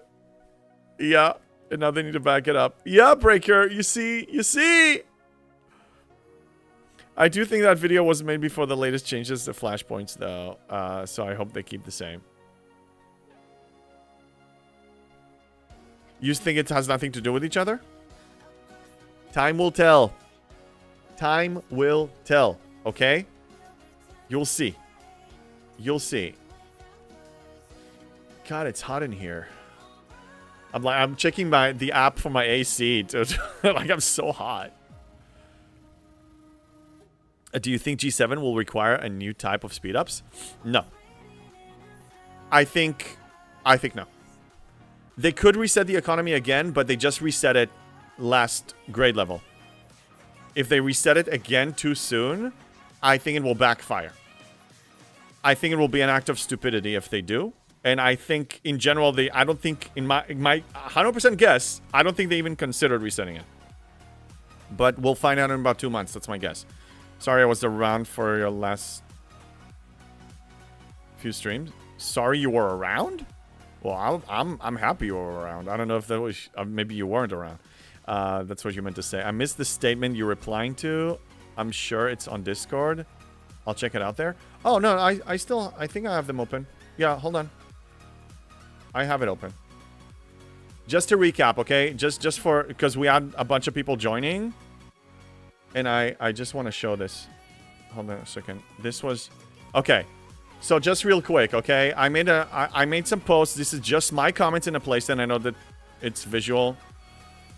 Hold on. Gotta multitask. So I said that they made a clear precedent with, in general, like, you know... you can't... anyway, this is... I can post this on my Discord, but the statement I'm referring to is Hammy's. Which I also closed down. Hold on a second, let me find it. Ugh. There, this one. It's Hammy's last statement. However, we want to clarify this is an exceptional case and should not be expected as recurring adjustment in the future when it comes to the choice rewards extension. I was making the argument and building the case, not deliberate case, just self-evident case, that it's been running during Battle Pass for many, many, many times, and extending it because they forgot to run it or whatever. Yeah, anyway. 3 generations per resource types minimum. I want to see 5. You will, Brett Day. If the game survives long enough, yes, you will see 5. You will see 3 generations. I just think it's too early. You weren't around. Yeah. Phone, I talked about the video. Yeah, well, they're up there if you ever have the time or the desire to catch up. But, no, I'm talking about the GM video. I was commenting that, look, I'm very happy that the general manager said what he said. I think recognizing that there's a problem, admitting there's a problem, and wanting to make amends and wanting to do better is step 1 in any change. And that was a great step 1.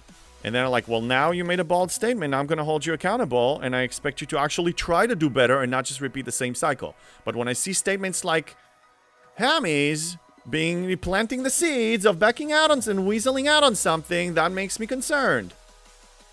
Not about this hill. I don't care about this hill. I care. This is the behavior that we're trying to stop. Yeah, sorry I'm on my phone while playing the game. Typing isn't... yeah, with my big hands. You got big hands. Okay? Too much information? No, I'm kidding.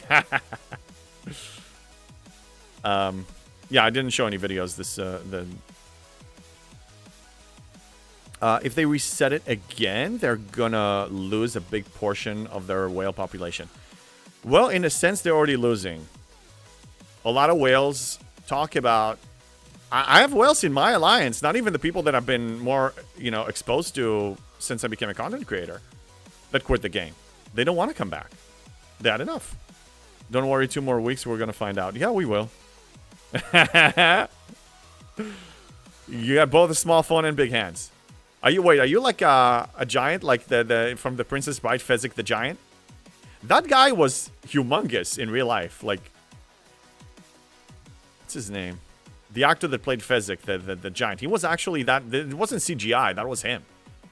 They didn't have CGI back then when they did the Princess Bride. James Bond, the gym is right. The gym is right. You gotta go to the gym. But I forgot. How did we come back to the gym here? Matthew Price. Evening, how are you? Just max the Enterprise D. Well done. That ship, if used properly, can and will serve you in all of your G6 career. Congratulations. And it's going to serve you well. And you can even summon it. You can relocate the place and you can summon it with your Disco and Eviscerator if you have the warp range. And congratulations. That's a huge milestone, Matthew Price. Oh, GM.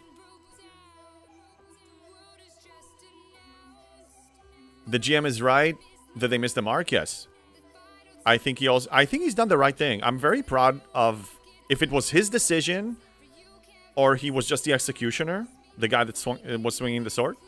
I'm very proud of that decision. I thought it was a good first step, but it's not enough. They gave us when Echo joined the team.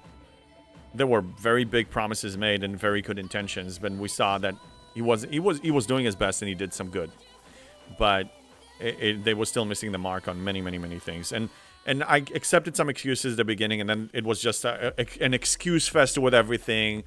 And then some content creators were justifying these excuses. Just this became like more of the same. And my concern, and the reason why I'm calling them out on this, is because again, if I just shut up about this and accept it, then I'm becoming part of the problem. Andre the Giant, yes, I remember when he used to wrestle. That's right, yes, he was a wrestler too. I just got the USS Northcutt. Is it a good ship? I think, yeah, I mean, I think in general the uncommon ships are not. Wait, the Northcutt is G5. Yeah, that's a G5. Yeah, the G5 uncommon ships are all solid choices. If that's the one you're referring to, man, I have them. They all mix in my head now. G5 and G6 for some reason. That's what happens when you have too many cooks in the kitchen. Not necessarily. Because too many cooks in decision refers to too many decision makers arguing amongst each other, and then no decision is being made, and then you just keep backtracking. But having a certain value system and a certain policy, it goes from the top down. The king, the lord, the overlord, whoever, the highest of the highest, makes a decision, and then everybody needs to execute the chain of command. Plain and simple. James Bond, they really need to do better. Yes, they do. Yes, they do. And we, the people, have to call them on it. Have to keep them accountable for things. Good as well. When I review the arc when it came out, I also pointed out the good. I'm not just trashing them. In general, I describe the problem, and then I move to the solution. And they're not part of the solution, so we, the people, are part of the solution, and what we need to do to make this better for us. I care about us. I'm a gamer, and I care about us. They're just a vendor that is here to provide service. That's all they are. Let's say you have a pool, and you have a pool man, and the pool man needs to provide service. If he provides crappy service, you're going to fire him and hire another pool guy. But you care about your household and your pool and your children. Terror Striker. Oh, by the way, JB's style rubbed on me. So far, first time I didn't spend anything, not even Battle Pass on the game for an arc for a while. But it helps the new content is not enticing enough to spend anyway. Well, Terra, I unintentionally... my intention was not to start a revolution and convert people to free-to-play. It's just to make them have more fun, to meet their goals, and also to choose to spend if they want to spend. But I'm happy that this is really exciting. I'm so happy for you. And yeah, I think I'm also showing that it's not like they try to make it, oh, it's so shiny, it's so good, it's so fun. Oh, you gotta get it, you gotta get it. And I'm like, no, you don't. Thanks for the feedback. Bread Day, yeah, don't want to set a bad precedent about your commentary. That's fair. Yeah. Yeah. If you, let's say you have your best friend or your friends, trusted friends. Let's say they don't challenge you, they don't hold you accountable, they don't call you on stuff. They're providing you with this service. Because they're allowing your blind spot to continue. So a Hand of the King, like Cersei's Hand of the King, was Brett Day. You and I are Game of Thrones nerds, right? So he was just a yes man. Whatever you want, man. You know, yeah, just execute. Let me just, you know, let's. Yeah, sure. Yeah, you want. Yeah, you want to burn them all. You want to fight Daenerys Targaryen. Sure. Yeah. Let me provide you with the weapons. Like he's not like, hey, we're gonna lose this anyway. You know. So you want a Hand of the King that challenges the king or the queen. And if we don't really call them on stuff, then we're indirectly becoming part of the problem. And that's what I'm saying. Northgard is G5, so yes, it's a good ship. So better be loud and wrong as smart as intelligent. Well, I mean, it's okay to be wrong because how do you learn unless you make mistakes? And the only time I learn anything is like from arena matches. When do I actually visit my strategy and make changes? When I lose. You guys, those who follow my arena matches, I'm like, when we lose, okay, what could I have done better? What can we do better as a team? When I lost trading card games, what do I need to change? Is it my gameplay? Is it my deck? Like this is part of the process. How do you learn to walk as a little baby? You fall. You get up, you try again, you make adjustments, you fall, you get up, you try again. You don't even over-criticize yourself. But I think we got so, you know, as an adult, you forget that's part of the process. Absolutely. Be vocal, make mistakes. How do you learn a language? You make mistakes. When I had to learn my English as a younger, you know, like Hebrew is my native language. I was raised in Israel. I made tons of mistakes. And I actually asked for people that if you catch me making a mistake, please correct me on that. I want to learn. I still sometimes make mistakes, but now I catch myself and I correct them. But like I'm totally fine. Like I'm not ashamed of being wrong. I admit when I'm wrong. I wish Scopely would learn more and do better. Well, they have different people doing different arcs. Nothing works, but they gotta prove to be in game. Yeah. That's an internal process thing. That's it's on them to fix. Like, again, I'm just coming from the perspective of the consumer. I don't care what happens internally. You get your house in order, and you're here to provide me with service. If your pool man is doing a bad job, and he can tell you, oh, you know, my kids and this employee and this store was closed, and I was late because you know I didn't eat breakfast. I don't give a damn. Provide the service that I hired you for. Otherwise, what am I paying you for? Trying numerous crews for the level 70 mirror trades. Any suggestions for both decks? Matthew Price, you're on YouTube. My last video, it's raining Sigma speedups. That's when I cover 2 viable crews for the 70 surveys. And I actually break them down in details. So please, if you haven't watched it, watch it, and then hit me up on Discord if you need more recommendations. I can. Because if you're also missing some of them, I can give you some recommendation of other ones to take their place. Baba Franks, excellent way to describe that, JB. They are a vendor providing the service. Yes, Baba, thank you. And I think a lot of us forget it. We again, they slowly condition people to just change the dynamic of the relationship. That's what's driving me crazy. And sometimes I feel like I'm the only one who actually still see things the way they need to be seen. We hired them for a certain job. I'm not going to just... Yeah, anyway, I'm sorry. Yes, that's what I'm trying to say. Hydrate. Thank you for the hydrate, Erwin. So, yeah, for those who have friends. Yep, for those who have friends. And if not, then go and get an accountability partner. Some people are just there for accountability in communities. Well, there lies the problem. You're working. You're not friends at the office. You can be friends in your free time or breaks, yeah. Oof, arenas. Oh, come on. Arenas are not that bad. They can be fun. It's fun for me. We learn more from mistakes. We only really learn... You learn very little from success.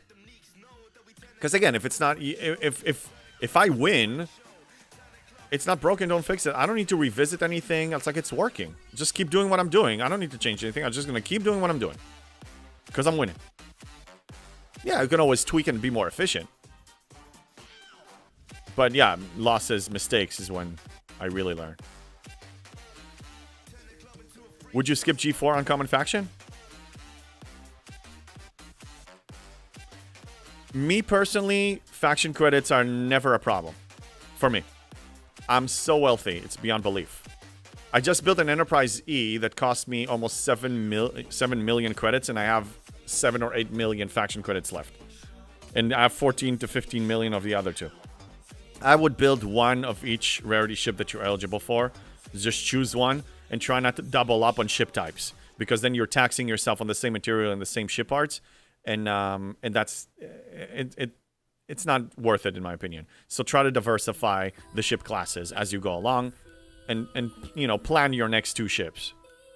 But I wouldn't skip. But if you're short on faction credits, follow my advice in the video. It's rating faction credits, and if you're still short, hit me up on Discord, exclamation on Discord. And if you're still short, then skip it. If you have another ship that can actually provide you with the service you need for that ops level. But in general, I find that it's cheaper to buy a new, to build a new ship with faction credits than to tier up an existing ship to a high tier, because that eats up a lot more of that grade level materials, and I don't like doing that. All successful enterprises have a ton of failures before they make it big. Yes. Strucker, what I learned in life is that even if you make something wrong, admit it instead of denying it and looking for excuses, but learn from it. Yeah, I know, Tara, and that's if everybody did that, the world would be a better place. I think I shared a couple of streams ago that my parenting approach is whenever I catch myself on parenting mistake or human mistake or anything, I admit to my son that I was wrong, that I can do better, and I want to improve, and I want to do better. And I don't wait just for that. In the Jewish tradition, you have the Day of Atonement, Yom Kippur. It's like the day that you really revisit your choices for the year and ask for forgiveness from people and make amends for, stuff. I don't wait for that one day a year. I do it all the time. I don't need a special invitation to do that. And I think if everybody did that and did self-reflection and spoke with people that are constructive and not just people that just bash on them, just, in a constructive manner, I think the world will be better. And I think we as humanity will do better. And it shows strength, not weakness to me, to say that they're wrong. That's why I was cautiously optimistic, but I was very impressed with the decision of the GM to make the video that he made. I saw that as a win, but by itself, it's not enough. And I called them on what I believe is necessary now, and let's see what happens next. I'm watching. We're always watching. I'm watching. And we'll see what happens. Are you scared? Alright, so the nice thing is I don't need to do field repair anymore. Because the Enterprise E is doing well. And then the Cube will be next. When the Cube is tier 16, I'm going to send it with a speed crew. What do we have in Scotty's engineering today? Is it mining? Yes, perfect. Oh, nice. I love mining. I will do that. I will send them soon.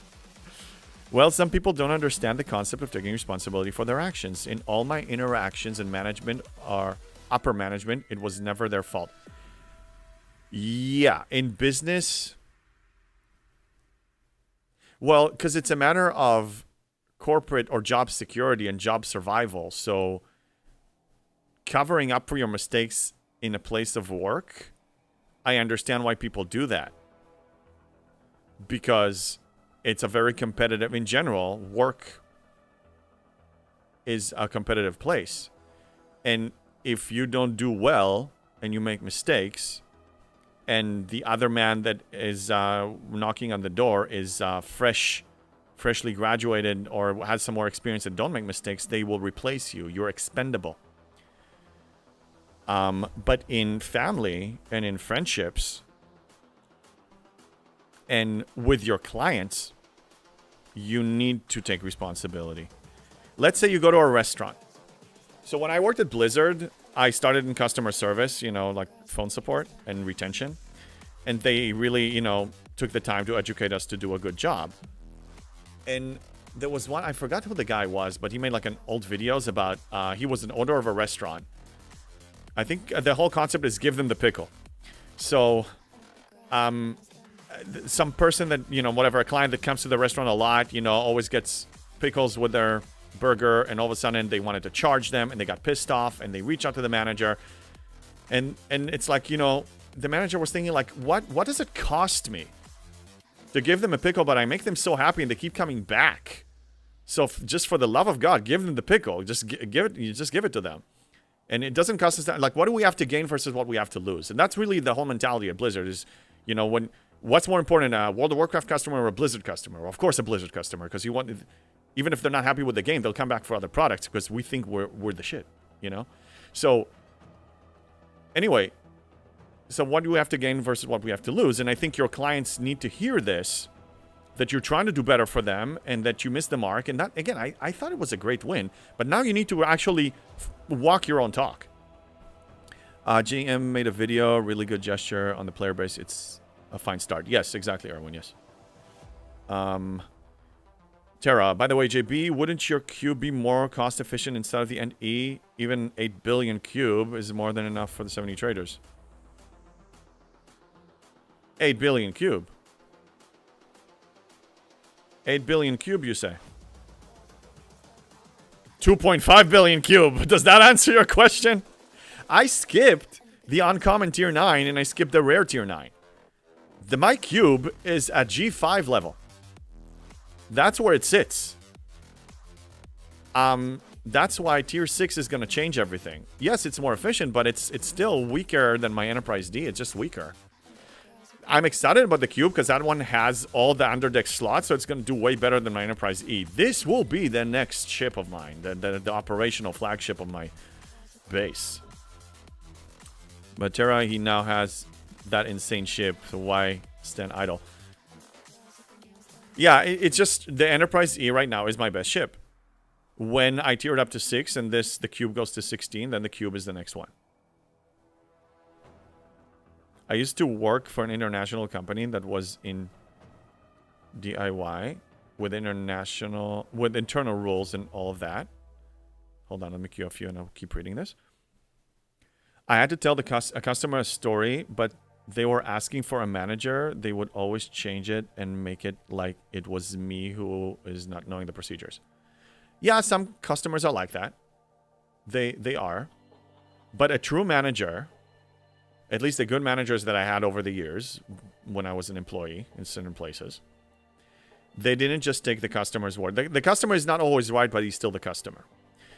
And they actually wanted to hear, like a good judge hears both sides and makes a decision. Just because the customer said something, it doesn't mean that they're right or that they're true. And also they're subjective, just their opinion. So I want to hear both sides. I want to hear this side. I want to hear that side. And then also, it's not about assigning blame. It's about finding a solution that works for everyone. Everyone. Not just, don't make the client happy under all circumstances. But if you ignore their satisfaction, especially if the majority of your clients are saying the same thing and you're becoming tone deaf, you are hurting your business. And you can go for short-term gain and long-term losses, or maybe short-term losses and long-term gain. Because if all of us are happy, we will support the game. Heck, who knows? Me now being a free-to-play, it's probably not going to happen because it's a principle of showing what's possible when you're free-to-play. But if they really do a good job, I may support them in another way. I may buy some of their merch. If they sell merch. Yeah, it's a question. Once you upgrade to 6-star, do all your speed-ups require Sigma speed-ups? Even if you're still for G4 or G5 ships? No. G4 economy and G5 economy still take exclusively the regular speed-ups. Only G6 economy takes the G6 speed-ups. So if you're moving to G6, but you're still working on G4 and G5 stuff, you're still paying the normal stuff. You don't need to worry about that. I think that's what you meant by your question. Thought you could already push your cube. Yeah, no, not yet.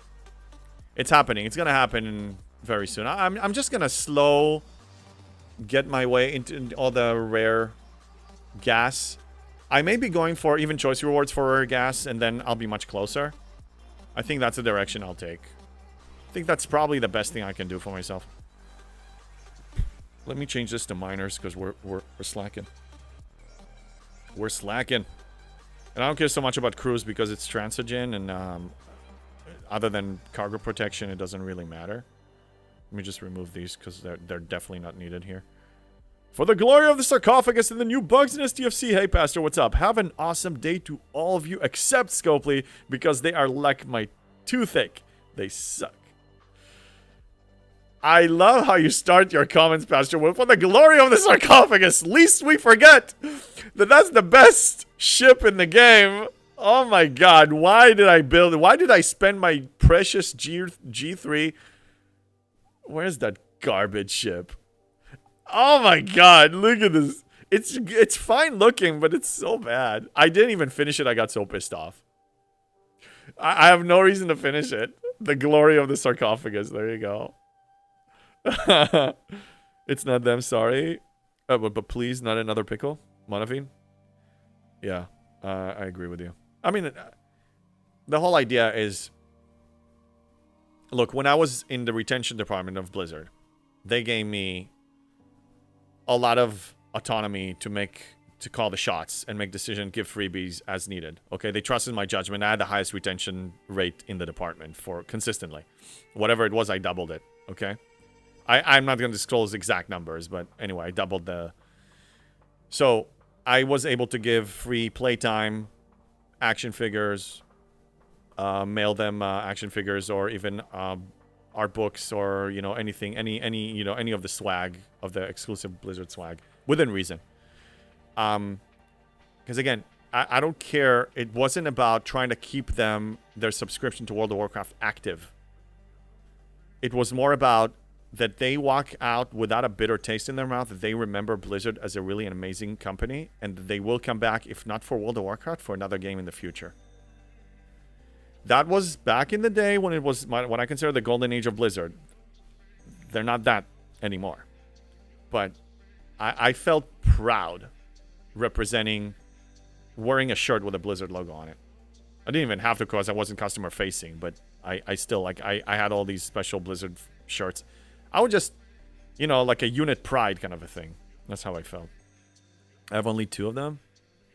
Only 2 sarcophagi. Bubba, actually beginning to get BPs for the Sarco, guessing they will add to the IA as a cruel joke. I mean, at this stage, yeah, you can go retro and just, for completionism, for sure. But at the time, I actually invested G3 parts that I needed.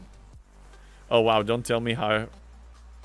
I don't know Pirate Software personally. I think we may have worked at around the same time, but different departments. He was a game developer. I don't know him personally. I know him, I watch some of his content on occasion. I know there are a lot of controversy with Pirate Software. All the days before Bobby Kotick. Yeah, I don't even know. No, I was during Mike Morhaime. Around the same time that Pirate Software was there. Pirate Morhaime, under his leadership... I almost said Scopely. Blizzard was just doing great. I was proud. I enjoyed every second. I volunteered to stay more and take extra projects. I just wanted to be there for as long as I could. I stayed after work to play, we had LAN parties there. Dude, the good life. That was, man, the good life. Passionate gamers all around you playing the game. Just take any game. We even started a D&D group, and we played after work, and we just did some role-playing in D&D. That phrase, I used to work for Blizzard, might be a copyright with them. Under copyright with them? Oh, okay, yeah, maybe. No, but it's true. I mean, I was there. Can prove it. But no, I did not know him personally. Never met him, actually. In real life. And I think he's not in California anyway, so never met him. I think we have 1 minute and 45 seconds here. So I recommend don't skip the MU. It feeds you with faction credits, reputation for those of you who didn't max all 3. Sigma speed-ups, which is the most important reason I'm here. And some broken parts, which, it's okay. I'm not here for the broken parts. Don't skip this. If you need to skip something else, skip something else. I really think that nowadays, even for a person who graduated all the ops levels and prepping for G7, this is still the most valuable loop in the game. That and the Revenant. At what ops level does MU start? 40? Yes, starts at 40. That's when you have entrance. That's when you start enter. And you know, when you just start, you will need to send you will need to mine some of the currencies there. So you will not just be killing surveys. You will also be building a stash to refine. And I recommend going for max refine as much as you can. And then once you got that one to a reasonable level, because the research tree is very important, then start farming these surveys. And they start all the way from 40 something to 70. Yeah, the LAN parties were great. Yeah. Remember those days, Breaker? Well, we can have 2 ships there with Kirshara and try to max the Sigma speed up farm. Yeah. I will be sending my cube and the Enterprise E. And the NSCA when it reaches that warp range. It's such a slow grind. Oh my goodness. Okay, this is done. I have good memories with Blizzard and StarCraft 1. It was one of my favorite games. I like StarCraft 2 too, yeah. I remember the first Diablo, the first Warcraft, the first StarCraft, Warcraft 2, Warcraft 3. That's why I was so excited about Wrath of the Lich King with World of Warcraft, because all the lore of Warcraft, you know, with Arthas and everything and him becoming the Lich King, man. That was the peak of my World of Warcraft experience. Okay, let's go mining. We'll go mining here. Let's send all 6. So yeah, mining is not a problem. I finish it in less than an hour. Did you or anyone here play Heroes Might and Magic? I did, actually. Yes. They are making a new version? No way. Margin, really? Oh my god. Oh my god. Wow, you just gave me flashbacks. I'm copying pasting this. I'm gonna research this later. Wow. Oh yeah, I played. Of course I did. It was so good. I played Lord of the Realms too. I really enjoyed that one. That was fun. I played, there was Majesty or something. I played that one too. Tier 13, I think we'll be able to get there.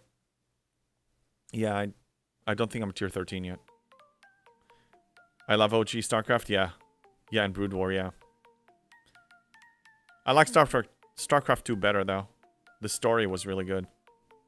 I was never a WoW fan more than a StarCraft fan. More of a StarCraft fan. Yeah, again. I was both. Because I was growing up on those games.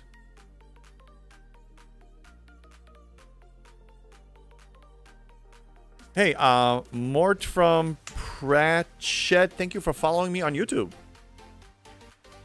I've loved Heroes of Might and Magic when I was young. Yeah, it was good. Okay, let's get those on nodes here, shall we? And kill their tails. Sending this here. Okay, where are they coming from? There's one going for me. Nothing for my miners? That's pretty good. I'm probably going to need to reboot the game because one of them is stuck. Yeah, let me reboot the game. Were you a furry back then too? Or did it just progress after leaving Blizzard? Okay, Bomb. Okay. Okay, I'll tell you. Let me just reboot the game, alright? It doesn't... Oh, there it is. Okay. All my screenshots here. So... the game that got me into falling in love with werewolves and wanting to be a werewolf was a game called Gabriel Knight 2. I played it somewhere in the 90s. And that was way before Blizzard. That's before I even came to the United States. So, if you define my furriness level, whatever you want to call it, It started before. But I'm not a furry. We established that already. And I have more proof for that. James Blonde is going to elaborate on that the next time. The next time I be confronted on voice with furriness. Or even not on voice. They are making a new Heroes of Might and Magic, so I'm excited for it. Yeah, that's what people are saying. I'm actually excited too. I just wishlisted on my Steam. Nice. Fluff. I'm not... There's no such thing as a fluffy. It's a made-up thing. You guys need to understand that furries, it's about the kink. It's about the kink, okay? It's about the kink. You can't just go and call somebody a furry because they like costumes. It's cosplaying. I don't do that every day. I loved how much Gabriel Knight taught about New Orleans. Yes, and also about Germany. The only reason why I know who was King Ludwig II and the history of King Ludwig II is because of Gabriel Knight too. The only reason why I know some sections of the city Munich is because of Gabriel Knight too. And I know some German words because of that. Oh, furry 3 nights a month. Not 3 nights a month. No, I only howl once a month on a full moon. And when my husky howls at me, but that's because I speak the language. I've been a furry before it was cool, JV 2024. Come on! No, seriously, I'm not.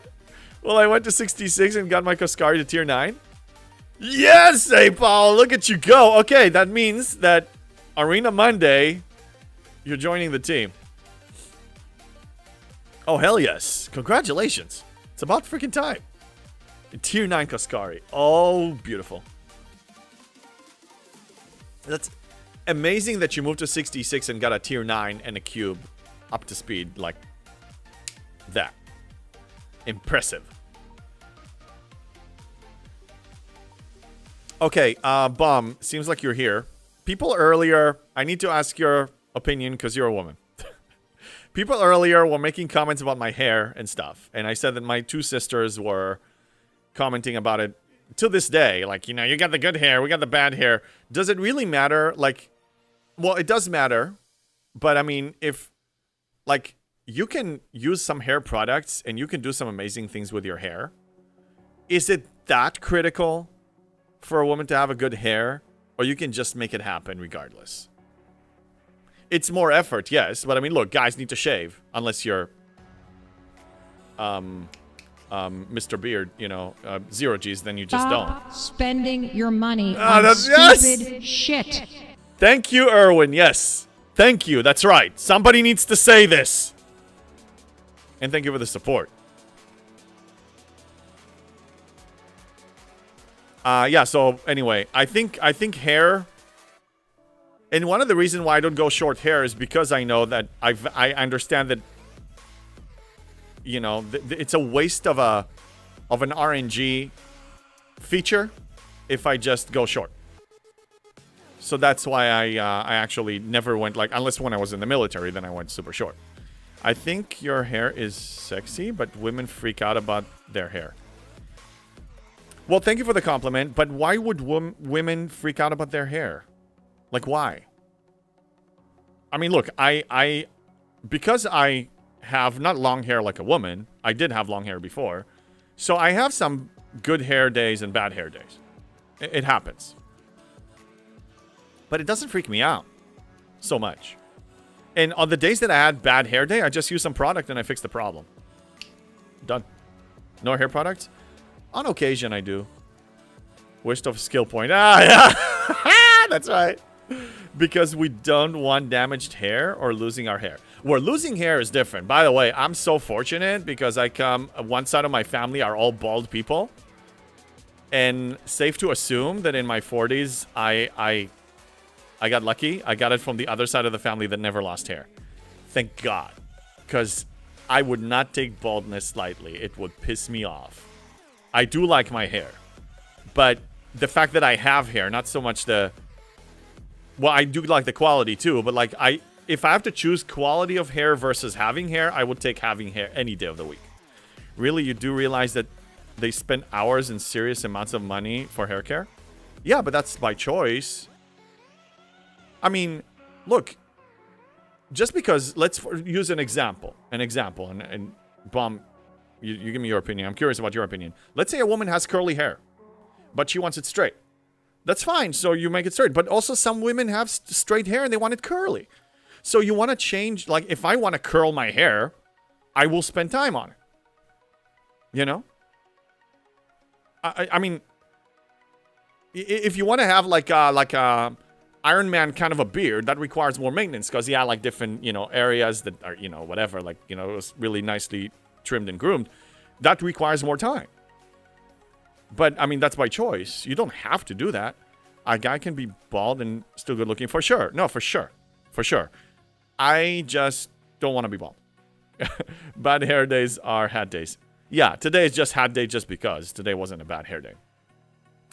Some women spend thousands in hair extensions. Yes, and they can also grow it long. But again, you can change the features. JP broke the generation-long curse. Hopefully, it didn't skip a generation. I mean, my son has the same quality hair as mine, just blonde. My son's hair is blonde. But we basically have similar body structure and hairstyle, so safe to assume he won't be bald either. So we'll see, but sometimes it skips a generation, I don't know, or 2 generations. In order to change something, it requires to have that something beforehand. What do you mean, Sancho?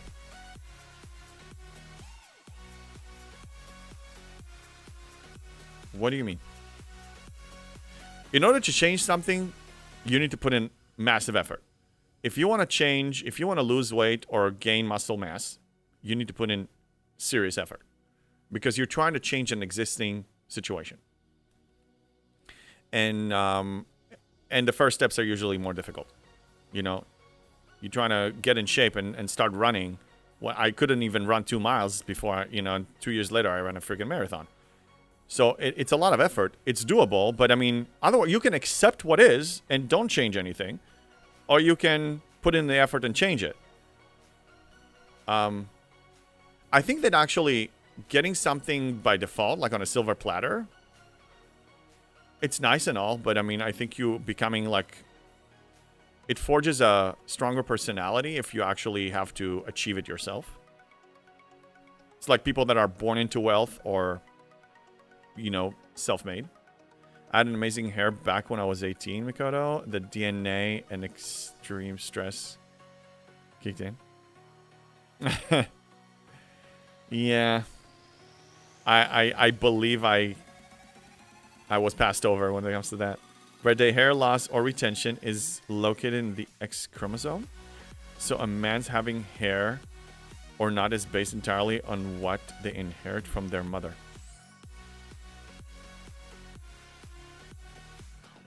I didn't know that.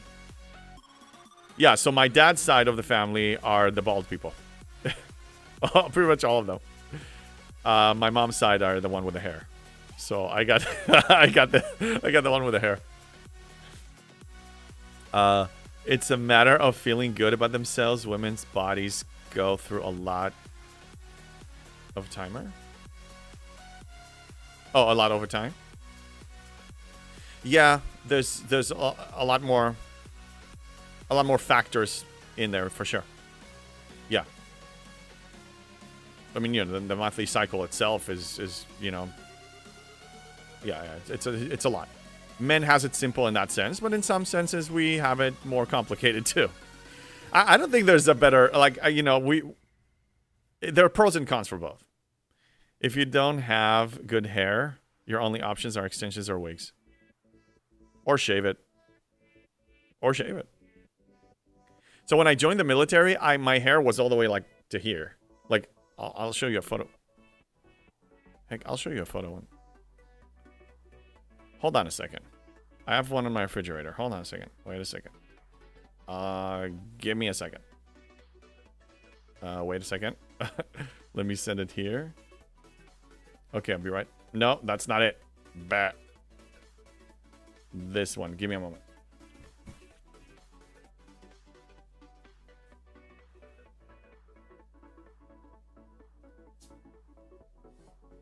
Okay, I'm back. So this is not from before the military. This was not from before the military. But my hair, this was like from maybe 6-7 years ago. It's me and my cousin when he got married, so I went to Israel for the wedding. So that length of hair, that's the longest I've ever had it. Like that.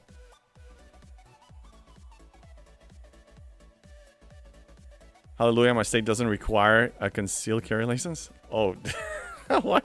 Opposite from me, my mom's side's bald dad. No, and then...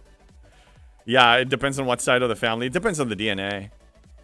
Luckily, I don't carry my gun when it's that time of the month. No, you just carry your big pixely ships and you destroy everybody and you go to war. Now I see where the aggression is coming from, Bomb Diggity. Now I see exactly where it's coming from.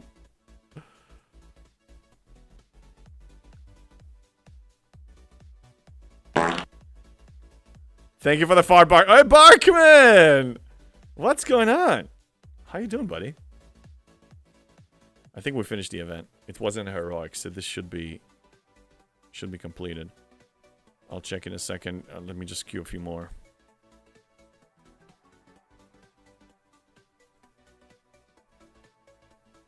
And yeah, and my cousin is the one from the bald side of the family, as you can see.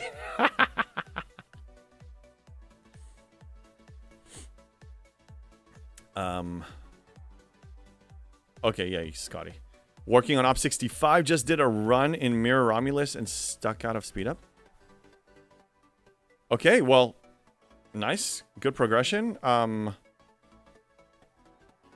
Keep going to the Mirror Universe. You need to live there. You need to be there every day. And he laughs about it. Yeah, yeah. Look, I recognize that I was fortunate. Okay, RNG gods were kind to me. They were kind to me. I won't lie. I do recognize the good fortune that I got upon me. But he looks good bald. I mean, I think, yeah, he looks great bald. Yeah. Do you suggest upgrading this weekend for 59 to 60 or wait to the next arc? Maybe better rewards for material spending event. Well, Callum, you speaking to the guy that say, don't wait, just go. And you saw when I ops up to 70, I spent so much materials on a Monday between arcs on Arcfall day, you know, like the day before Arcfall. And I didn't care about the officers because I say that the best you're going to get is 100 to 150 shards of an officer. Just do it! And Gunnar says exactly what I'm saying is if I were you, I would do it. So from my perspective, just me alone, if I woke up in your base, I would pull the trigger immediately because going to 60 means that you're also going to go to 61 very, very shortly after. You're going to build a G5 Epic and you'll be able to go. And the sooner the better because then you're going to be increasing your G5 material income by 3x or 4x. You're going to be going retroactively and get everything you want. And just more exciting for me. I wouldn't wait. Unless you're gambling. Some people want to wait for that officer. They want to have that jump start of an officer of 100 shards. I'm okay with that if that's really making you happy. But I really don't think that it's worth waiting. I don't think so. Best case you get that many if you're on top of the spending list. Get that many what? Sancho, I'm losing context. Hair? Are you referring to hair or something else? Or the game?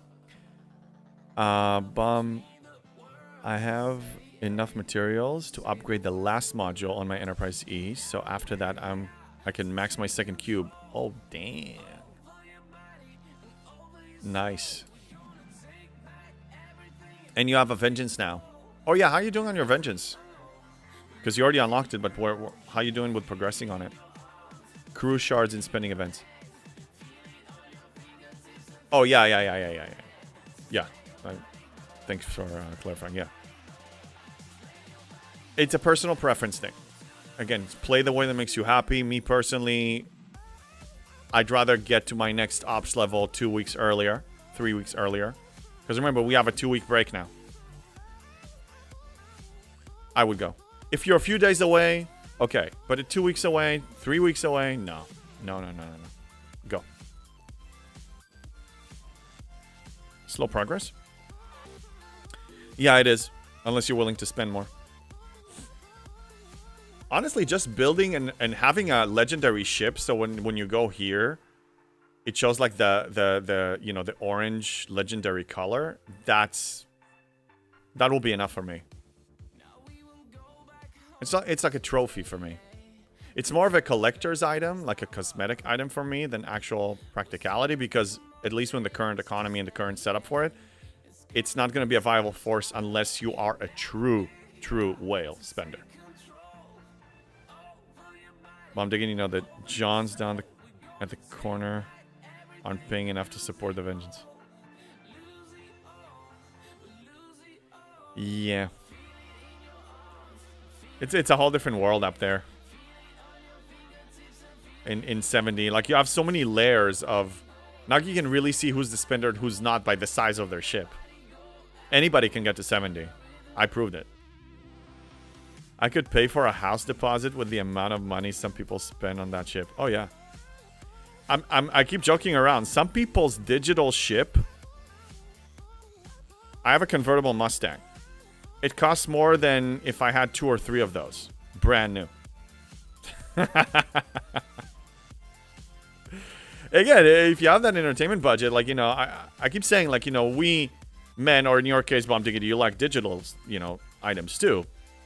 But if a woman wants to buy a designer purse, one time I was in Vegas, and I was able to count cards, not like Rain Man level, but count cards with my math brain. I was able to count cards to a semi-efficient level, like if you watch the movie 21 with Kevin Spacey.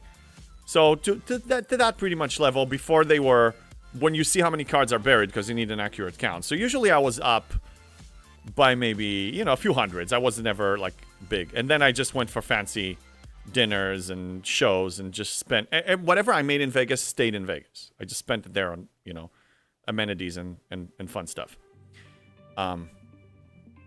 PG stuff. Okay, Bomb? Dirty. I can hear you. So anyway, one of those nights, had a good night, you know, drinking, whatever, enjoying myself, winning a little bit, just walking around. I was in the Bellagio with my ex-wife at the time. We were married, and then we're just walking around, and there was a purse store. It's one of those stores that you don't see even the price tags on the purses, because if you need to ask how much they cost, you're not supposed to be there. But I did ask just for the heck of it. No joke, at least $50,000 or $60,000 for some purses. And they can go up to like $100,000. And I'm not joking with you. And that was like over 10 years ago. If you have that much entertainment fund and just, you know, stupid money to spend on stupid stuff, a woman can buy it. Like, she should spend it on that if she can afford it and she wants to, you know, spoil herself rotten with something like this. Absolutely. So, you know, we men like toys. It can be a digital toy. That's totally fine. But it just, like, you have a marketplace for everyone that want to spend stupid money. That's what I'm saying. I don't spend my money on material things like a lot of women do. Just clothes and stuff I need for work and nothing expensive. Yeah, Bomb Diggity, I know that you also spend it on some cosplay. Come on, we talked about it. Okay, you probably have a really quality furry costume. Okay, you've been one of the people that's spearheading this whole thing, JB, as a furry kind of a thing. Oh, no. Oh, my God. I called her on it. Oh, no. I called Bomb Diggity on her kink. Oh, no. Buy a paper bag instead. Yeah. The cosplay is for work. Tax deductible. Yes. And many, many other things. We called her on it. At least that's the truth. You see, you've falsely been accusing me for being a kinky furry, but at least I'm calling you on it. That's also work expense. Yeah. Cheeky lingerie. Yeah. It's work. Now that I'm a content creator, so many things are now work expenses. Seriously. And also now I'm in the phase where everything, whatever I make, goes back into the business, so I'm claiming a loss. All of this is claiming a loss. Kinky Jesus, a very high-end retailer in New York City, paid me extra hours. I was a contractor at the time to finish setting up the networking in the renovated basement store level. They paid me a few extra hours so that the basement would be open that Saturday and would likely sell the 125,000 purse on center display. And that was around 2011. Yeah. Oh, yeah. Inflation. I forgot about that. Whatever prices we said, yeah, double them. Double them. Holy crap. Hey, totally cool. Honestly, when you have that disposable income, you should absolutely spend it on stupid things. Spend it, give it, you know, do a combination of both. But yeah, why not? You know, 125,000 for a purse for some people. It's like me spending $100 on something. Like, it's nothing. I don't shame people for spending. The reason I'm against it in microtransactions, the business model in general, and in general with Scopely, is because this is a gacha game, and they're playing human psychological tricks on people. And they also under-deliver when it comes to performance and features and everything, and they're tone deaf. Like, there's so many reasons why I refuse to support them financially. I do support them by playing the game. You know, engagement time is a metric, but that's something that I actually enjoy. I don't engage in features that I don't enjoy. I only do things that cause me enjoyment. I like challenges that the challenge gives me enjoyment. But blind grinding, like, for example, I do the MU, right? And I grind here at least an hour a day. An hour to an hour and a half every day, in average. Sometimes now I skip it, but anyway, I do that. But the end result for me is worth it. I'm actually gaining a lot from this. Like, this serves all my goals, so I'm okay with doing some grinding. Like, I go to the gym, right? I mean, I enjoy the workout, but I mostly enjoy the results of the workout. And they are also a business, yeah. I'm fine with that. But you can have other ways that are to microtransaction people in ways that are not that... I don't want to go back. We had the discussion enough for today. Great, my alliance mates just saw my upgraded cube and demand me to go bully on some G5 players with a beam. There's no real fun in that unless in TC. Well, hey pal, I mean, okay, for example, now I am one of the strongest players on my server. I come with a tier 4 Enterprise E with a good PvP crew, and I can dominate most players that are not our allies. There's one alliance that have been trolling, and now I actually have the strength to shut them down more than before. Sometimes I was still able to handle most of them, but now I can handle pretty much all of them. I can crack bases. I can do really nice things. So now they start crying. But I mean, you brought this on yourself. So I do enjoy that because, hey,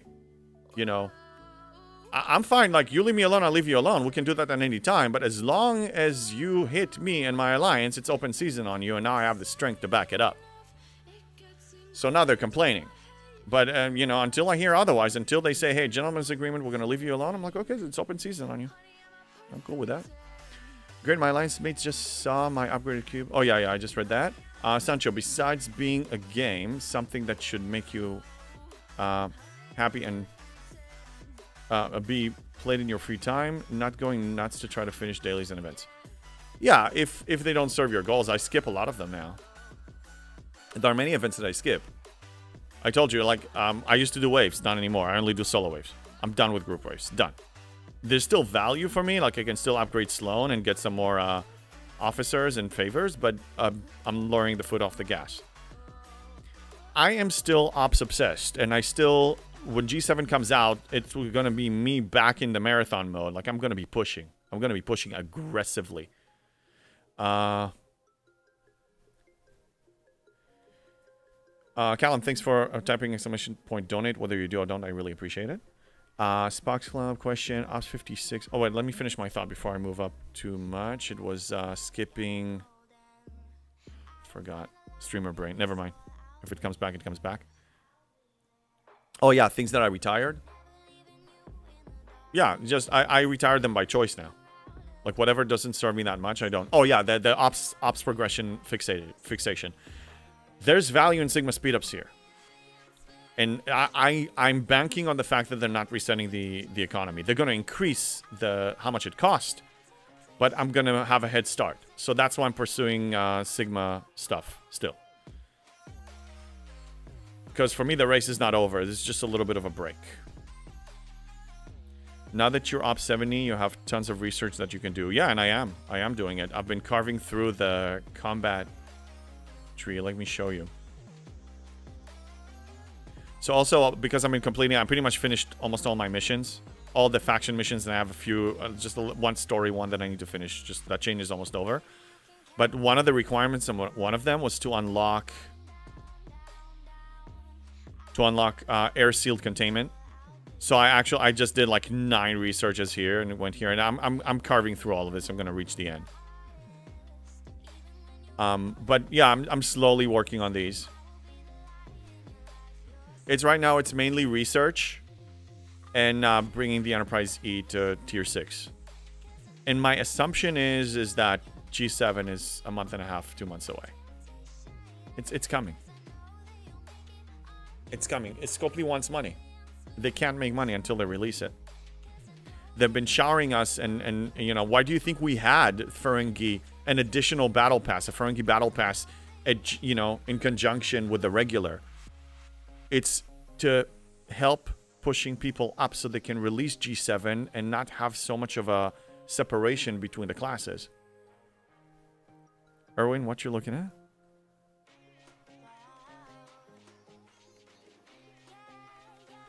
What about the eyes? All right. Miners are lazy. Maybe that's I'm looking at them. Send them to work. Again. Oh. 2 months. Yeah.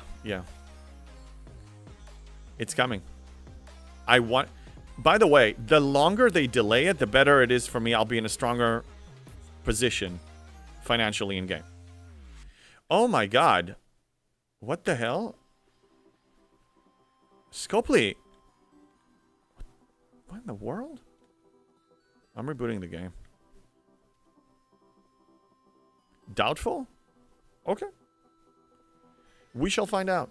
They keep us in the dark anyway, so all of us are guessing. I don't think even the NDA people know exactly. Well, no, maybe the NDA people know. Oh yeah, one more thing I was talking about on my Discord.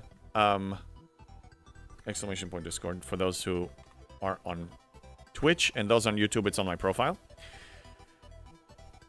The NDA, I refer to it as the Sokovia Accords for a reason, because it's not. They should stop referring to it as NDA. It's not really just an NDA. An NDA is very simple. I signed several NDAs in my time.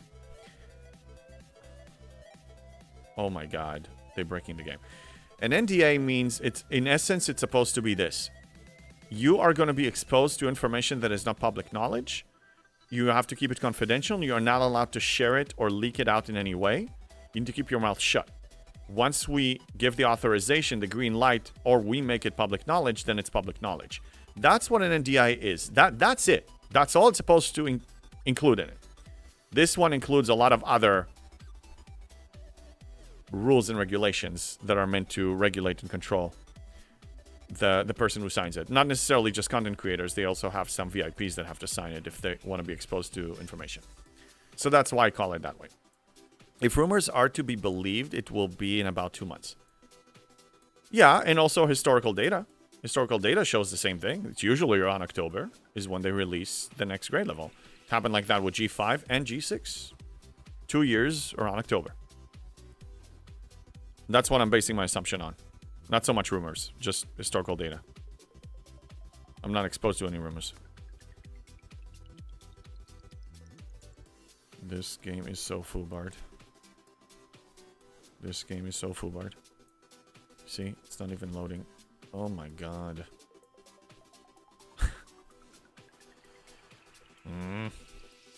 But anyway, what I am looking forward to is I am looking forward to G7, and I do want it to come out as soon as possible because I'm not bored. I still have plenty to do, and I still have goals. But in the last few weeks, I didn't have to, when I go to Spock's Club, there's no use for me going to the, you know, there's nothing for me to find. Like, I don't need to use this page, and I miss using this page. I miss the calculation. I miss making sacrifices. I miss planning. I miss talking about it. I thought an NDA should have a compensation for those things in order to be legal. Not necessarily. It doesn't mean that you're automatically on the payroll. Because, let's face it, I mean, some VIPs want to have the NDA because they want to be exposed, because they actually want to be exposed to the data and also give some feedback before it's released so they can be influential. And content creators want to have the NDA because it helps promoting themselves as content creators. And that's not a bad thing. But this one is a bad thing because it's not just an NDA. So I wish they stopped calling it that. We will see. You've been wrong before today. No, I know. I'm not saying that I'm all-knowing. I'm just giving you my opinion based on being in the dark. And I was wrong before, and I called it when I was wrong. But I was more right than wrong. I have to say. I signed one of some years back, and it was a lawsuit I filed. We settled, and I signed an NDA. Yeah. But let me guess, the NDA you signed was more of what described is, you know, you don't disclose certain information that is not public knowledge. Not saying you need to be on a payroll, but you swap something. Oh, so it's more of a compensation for your silence. Oh. So I guess the comp they give you in this particular case, but again, it's not just an NDA. So even though they give you a comp, it's still not an NDA because it has some sections that you're not allowed to say a negative word about them. Do you know how messed up this is? Anyway, and more sections that I have a problem with. I read it. So they give you freebies, so you get monetary value to your account if that matters to you. And they say he's an official content creator that we endorse. So that may give you a better exposure or reputation or give you more street credit. Okay, bragging rights. Which can be good for you as a content creator. It's not for me because of the way it's designed. First off, I don't want freebies. Second, I don't want unfair advantage. I don't want to know things before they come out because then I can better prepare, which is not... I stop representing the general population when I do that. Third is they buy my voice because of the way it's designed. Those three main reasons, I don't want it. I am fine in theory... The only, maybe being exposed to information before it's released, that's the only exception I'm willing to make because it's not value to my account and then I can be influential. But my voice has to stay free. I said that multiple times. Right. For a contract to be valid, both parties have to receive something of value. But that can include information the CC can monetize with day one video releases, etc. Yeah. Yeah? And if the content creator finds value in those perks, then they get something of value. The only section that I have a problem with is that you have to kiss their butt. You literally have to kiss their butt. Or they will terminate you. But I'm not saying be mean for the sake of being mean, and I'm not saying argue for the sake of arguing. I say need to make sense. Like my, teenagers, for example, they sometimes argue just for the sake of arguing. We all been there. That one doesn't make sense. But if you need to call people on, hey, I have an opinion and I need to express it freely and I need to express it passionately and tell you that you're, in my opinion, you're wrong and this is not okay and this is not okay with me as a person or as a gamer, then you can't threaten me of terminating my NDA because I haven't disclosed anything. So basically, you want yes men. You want to get hands of the king. You want a high council that don't challenge you publicly. I don't even know if behind closed doors they can. I believe they can. But also, again, if you piss them off too much, you're fired. They fire you as an NDA. Yeah, I think that be super nice to us or else is more informal policy than part of a contract. But that's more my intuition. Brett Day. They actually have a section that clearly states that you have to be nice to them. You have to present them in a positive light or else. But they worded it in a way that it's open to interpretation. It's not even clear. So whatever they deem that falls onto that umbrella, which can technically be anything. God. This is more than just... Forget about content creator. This is my value as a person, to try to silence people. F you for that. Like, nobody is allowed to buy your voice. Nobody. Nobody. Well, that's illegal. I just checked. What's... Oh, yeah? Well. Yeah, be nice to everyone. No, be nice. Look, I consider myself soft-spoken with a big stick. Just because I'm passionate and whatever, I'm not... You know, I don't call them names. I don't, like, you know... lie about them. I'm using what I see in front of me and expressing my opinion about it. And yeah, I will absolutely be strongly opinionated. I'm an opinionated person. But to silence that? What the hell? Scopely retains the right to end NDAs at any time for any reason, I'm sure. Yes. But we know some cases of some content creators and VIPs that were terminated because they were not just agreeing with Scopely bottom line. And they were public about it. When they were public about it. I say, you know, look, if you really are doing a good job and you're representing the people and you care about your clientele and you give them the pickle, you know, you actually provide them good service because you see what I have to gain more than what I have to lose. Short term, I have long-term gain.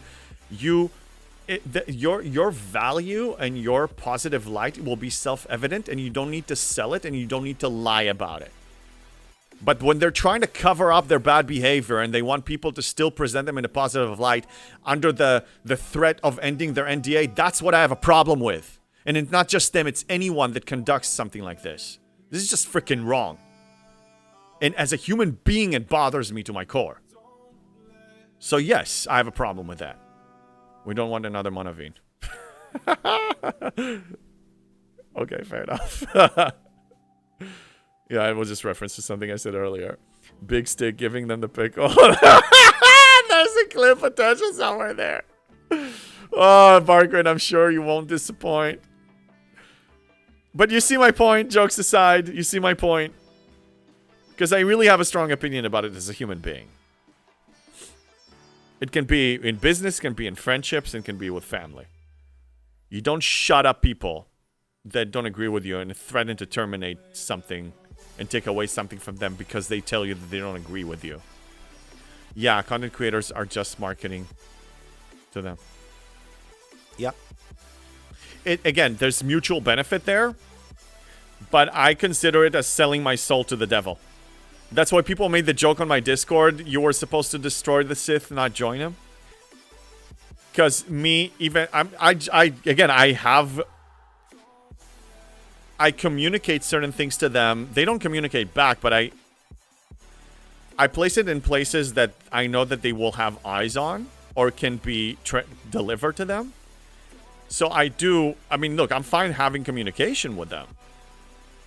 But it doesn't mean that just me having communication, I'm going to take the Sokovia Accord side where I need to please them. No.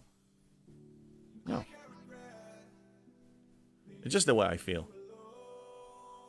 Okay, I can reboot the game now. Baba, sounds like the normal content creators programs from gaming companies. Creative Assembly does the same thing if creators are too negative about the Total War Warhammer 3. I mean, it's okay if they want to end the NDA for at any point. It's okay if they want to do that.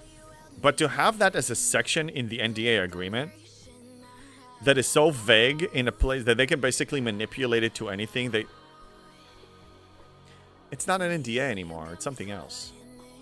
You can't call it an NDA. It's not purely an NDA. It has the NDA features in it. But in essence, it's something else. So I wish they call it whatever that something else is. 363. I do the speed thing. So by the way, another thing I like here, another positive, is that we used to claim just 100 chests. Now we can claim all of them. I actually like that. Less clicks. I welcome less clicks. During my MU run, so not available to clip. Yeah, that's okay. Did I miss any? Let's check. Okay, done. This I don't care. Oh yeah, let's review this event real quick. This one is the meta, but let's look at. Okay, so they don't have those anymore. They have those. I skipped all of these altogether because again, this here is 30,000 currency. 30,000 currency divided by 6,000 for an epic officer is 5 outdated epic officer shards time 5 of them, 25 shards. I'm not spending so much of my currency for this. For me, I don't see value in this. I'd rather save it for something that pay materials or currency that I need more. So I completely opted out of this altogether. This was on the ignore list 100%. There's an example of something I don't engage in. Okay, Scotty's engineering, I still need to mine Transogen on occasion, and I still need the currency from those runners and transports.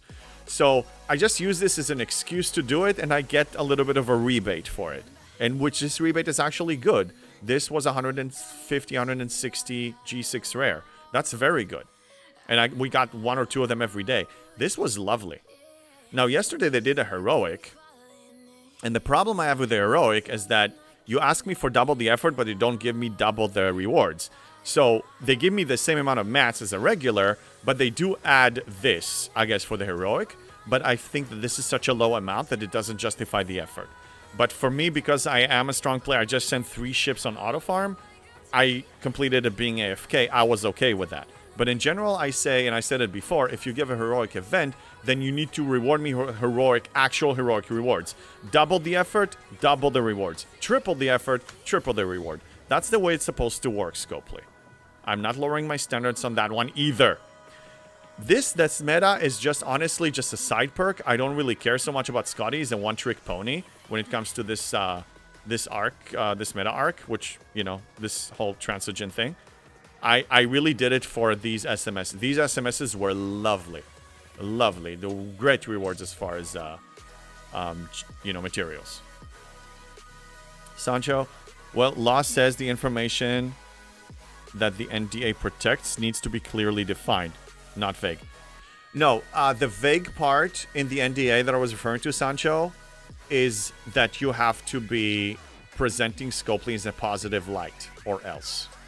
Something of that verbiage. Don't quote me on that. It's a little... But it was very vague, because what is considering presenting them in a positive light? Maybe me holding you accountable, me being a proper hand of the king and telling you don't burn them all here and consider something else, that will actually present you in a positive light long term. That will make this game survive, and that will make people happy, and we're all gonna have a better experience. So how about you stop being so tunnel vision about microtransactioning people to the dirt for the next 2 or 3 arcs and actually think about the long-term, you know, profit and success of this game and the quality of this game. Because at the end of the game, this is all about having a good experience. So instead of us manufacturing the good experience for ourselves, like I do, I want you guys to provide this, because you are a vendor that's here to provide a service. Okay, I'm calm. I'm cool. Hey, Paul, actually, it's half the mats for the heroic. The other half is made up with Transogen. In my opinion, not worth it. Yeah, the other half is with a little bit of refined Transogen, like I said, yeah. That's basically the same thing, yeah. Let me skip this one here.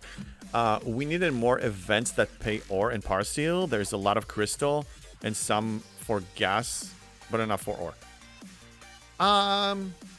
Yes, but that's where the choice come in. So if you're short on ore, go crazy, go full ore. Converter tokens as well. Go with those. That's where you balance it out. That's why I really welcome the choice and the conversion. I thought that was a great implementation, and kudos to them for keeping it around.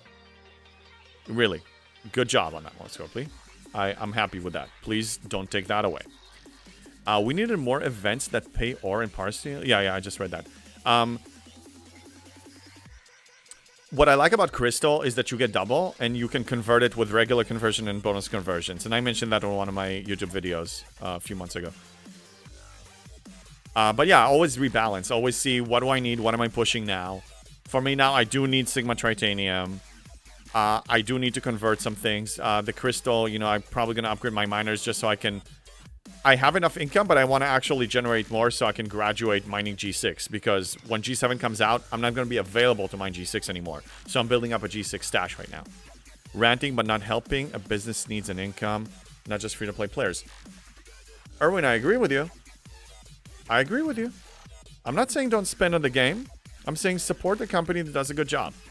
I was a paid subscriber to World of Warcraft for 2 years. Or, I don't know, but at some point I worked there and I got it for free. But, like, still, I was supporting them. I was buying, you know, features because I thought it was doing a good job. It's fine. We don't have to agree.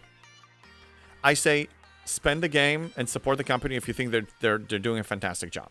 They're providing a good service. If not, don't. That's all I'm saying. I recognize that free-to-play players will result in the game being filled with ads or dead or maintenance mode. I got it. I understand. We're not in disagreement there.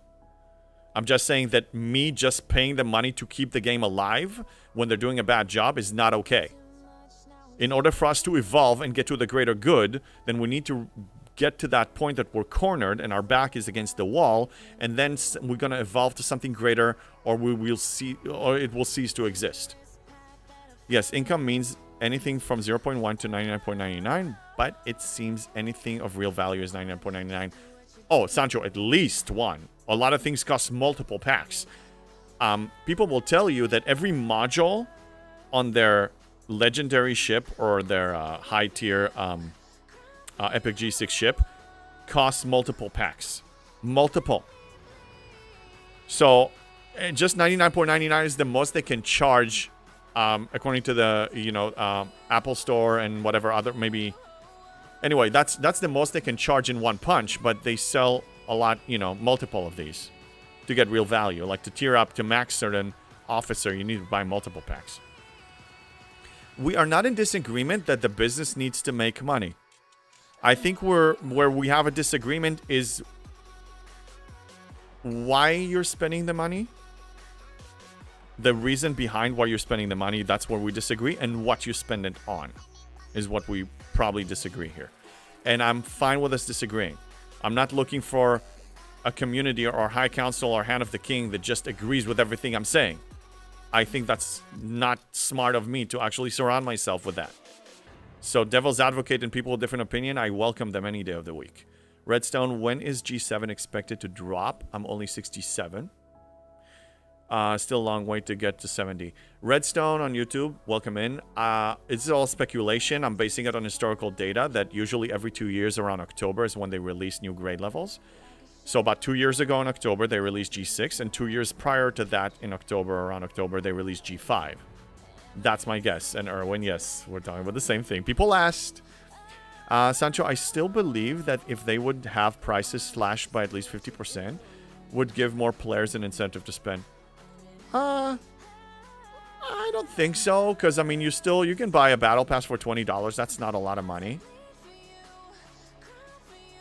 I don't think so. No, they have $20 packs that are, or $50 packs that, you know, most people, you know, buying a new game today, like I bought Dune Awakening, that cost me $50. Oh, by the way, they're releasing an expansion, a DLC soon. They also, there's an example. They released a free feature that is just downloadable, and then you can get extra stuff if you want to pay for it.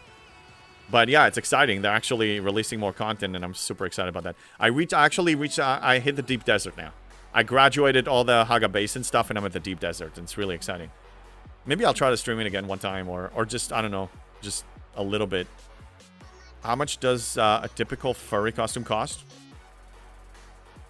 Mine is not that expensive. I think mine was less than $50. 50 or less. I bought it one Halloween. But a real good furry costume? I would say $200 to $300. Probably around $300. If you really want to go high-end, like really quality stuff that looks like you're like actually a hybrid, a humanoid furry. Why Barkman? Are you considering contributing to that? Hey, I told you guys, for cosplay, I will fund almost anything. So you price them out? Not yet, but I mean, if there's a demand, and there is a demand for furriness, I will look into high quality furry costume and I will go for it. And if people want to contribute to that, that's fine. I'm all in. I told you I need to finish the quad monitors and then we're going there.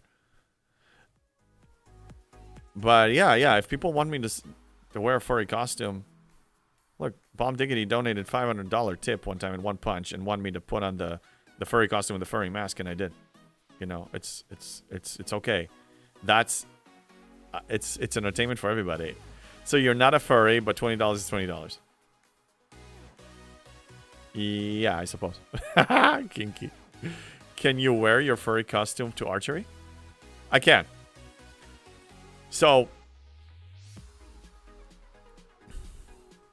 yeah, there's one more. There are two more accessories I had to order for the real life streaming to work.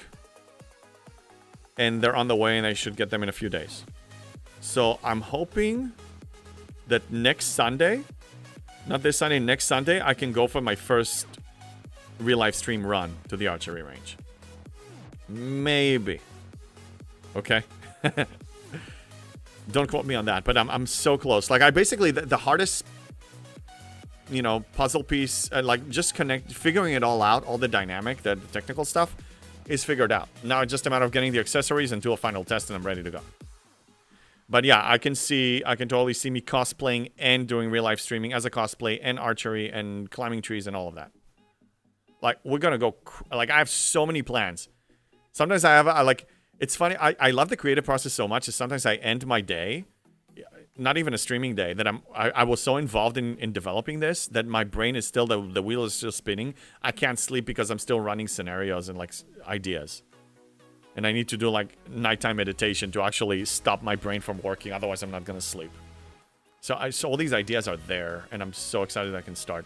Wolves don't climb trees. Yeah, I know, but I can dress up as another furry animal. God, I'm never going to hear the end of this. Oh my God, can you imagine how many clips we're going to have with me dressed as a furry and climbing a tree? Or howling? Again, if the donations are there, I will freaking howl. I will dress up as a wolf, and I will actually act as a wolf. You heard me saying this. Again, if I get the support, I shall provide and I will deliver. I'm not Scopely. I'm not just going to take your money and keep it for myself and under-deliver. I will fully deliver. I kept every single one of my words. My word is stronger than steel, and you know this. I think that was the end of the events here, right? So yeah, hopefully next Sunday. And if not, then I'm going to add like a bonus streaming in the middle of the week. Because I got to get it going. I have big plans that are time sensitive. And I have to get this going. I don't want to reveal them too much. Some of them are set in stone, but I don't want to start the hype or spoil the surprise prematurely. Bomb Diggity, silence. I heard you. I remember that comment last time. Bad bomb. Bad bomb. Okay, here's an example. Like, this is an ALB. We scored, decently placed, but like, again, these are so outdated. I don't even know. Let me look at the event store real quick because I don't even know what I'm going to be. I was going for Giorgio. Oh, crap. What's going on? Barkman, thank you for the 10. The 10 bits. $1 to touch it. $2 to watch me touch it. $3 to watch me touch my toes. $4 for me to watch you touch your toes. Yeah, we can keep building it up. Thank you, Barkman.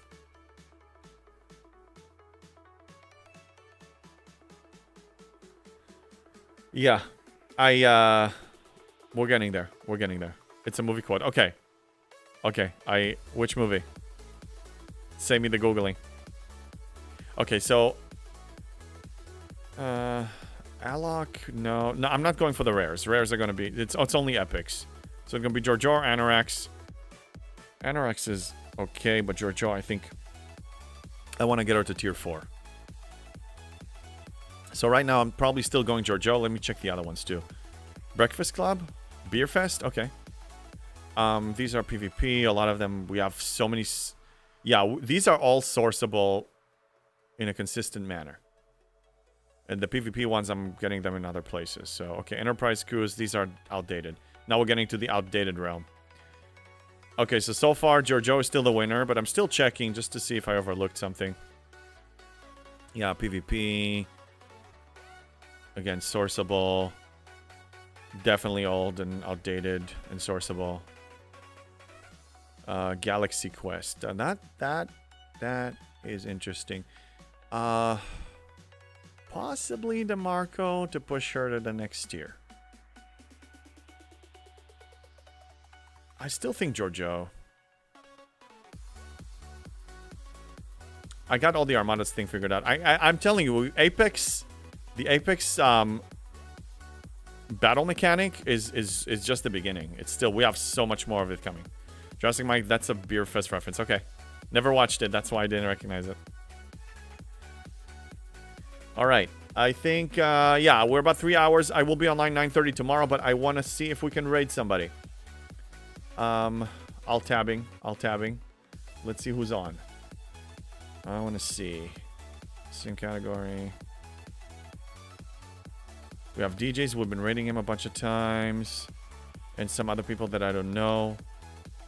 Yeah, we can raid him again. I'm cool with that. I'll initiate it.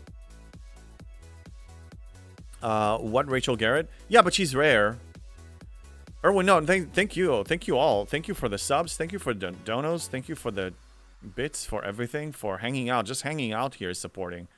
No, it's really exciting. Like, I can't wait to do the real life stuff, and I have so many ideas. And I expect for the channel to keep growing. The streaming channel as well. And big plans. It's just so exciting and so creative. And yeah, I appreciate everybody being here every time. You know, like, we have the viewership is growing and people are joining Discord server. Okay, I will see you guys tomorrow, 9:30 a.m. Pacific. Let's head over to DJ's and see you guys soon.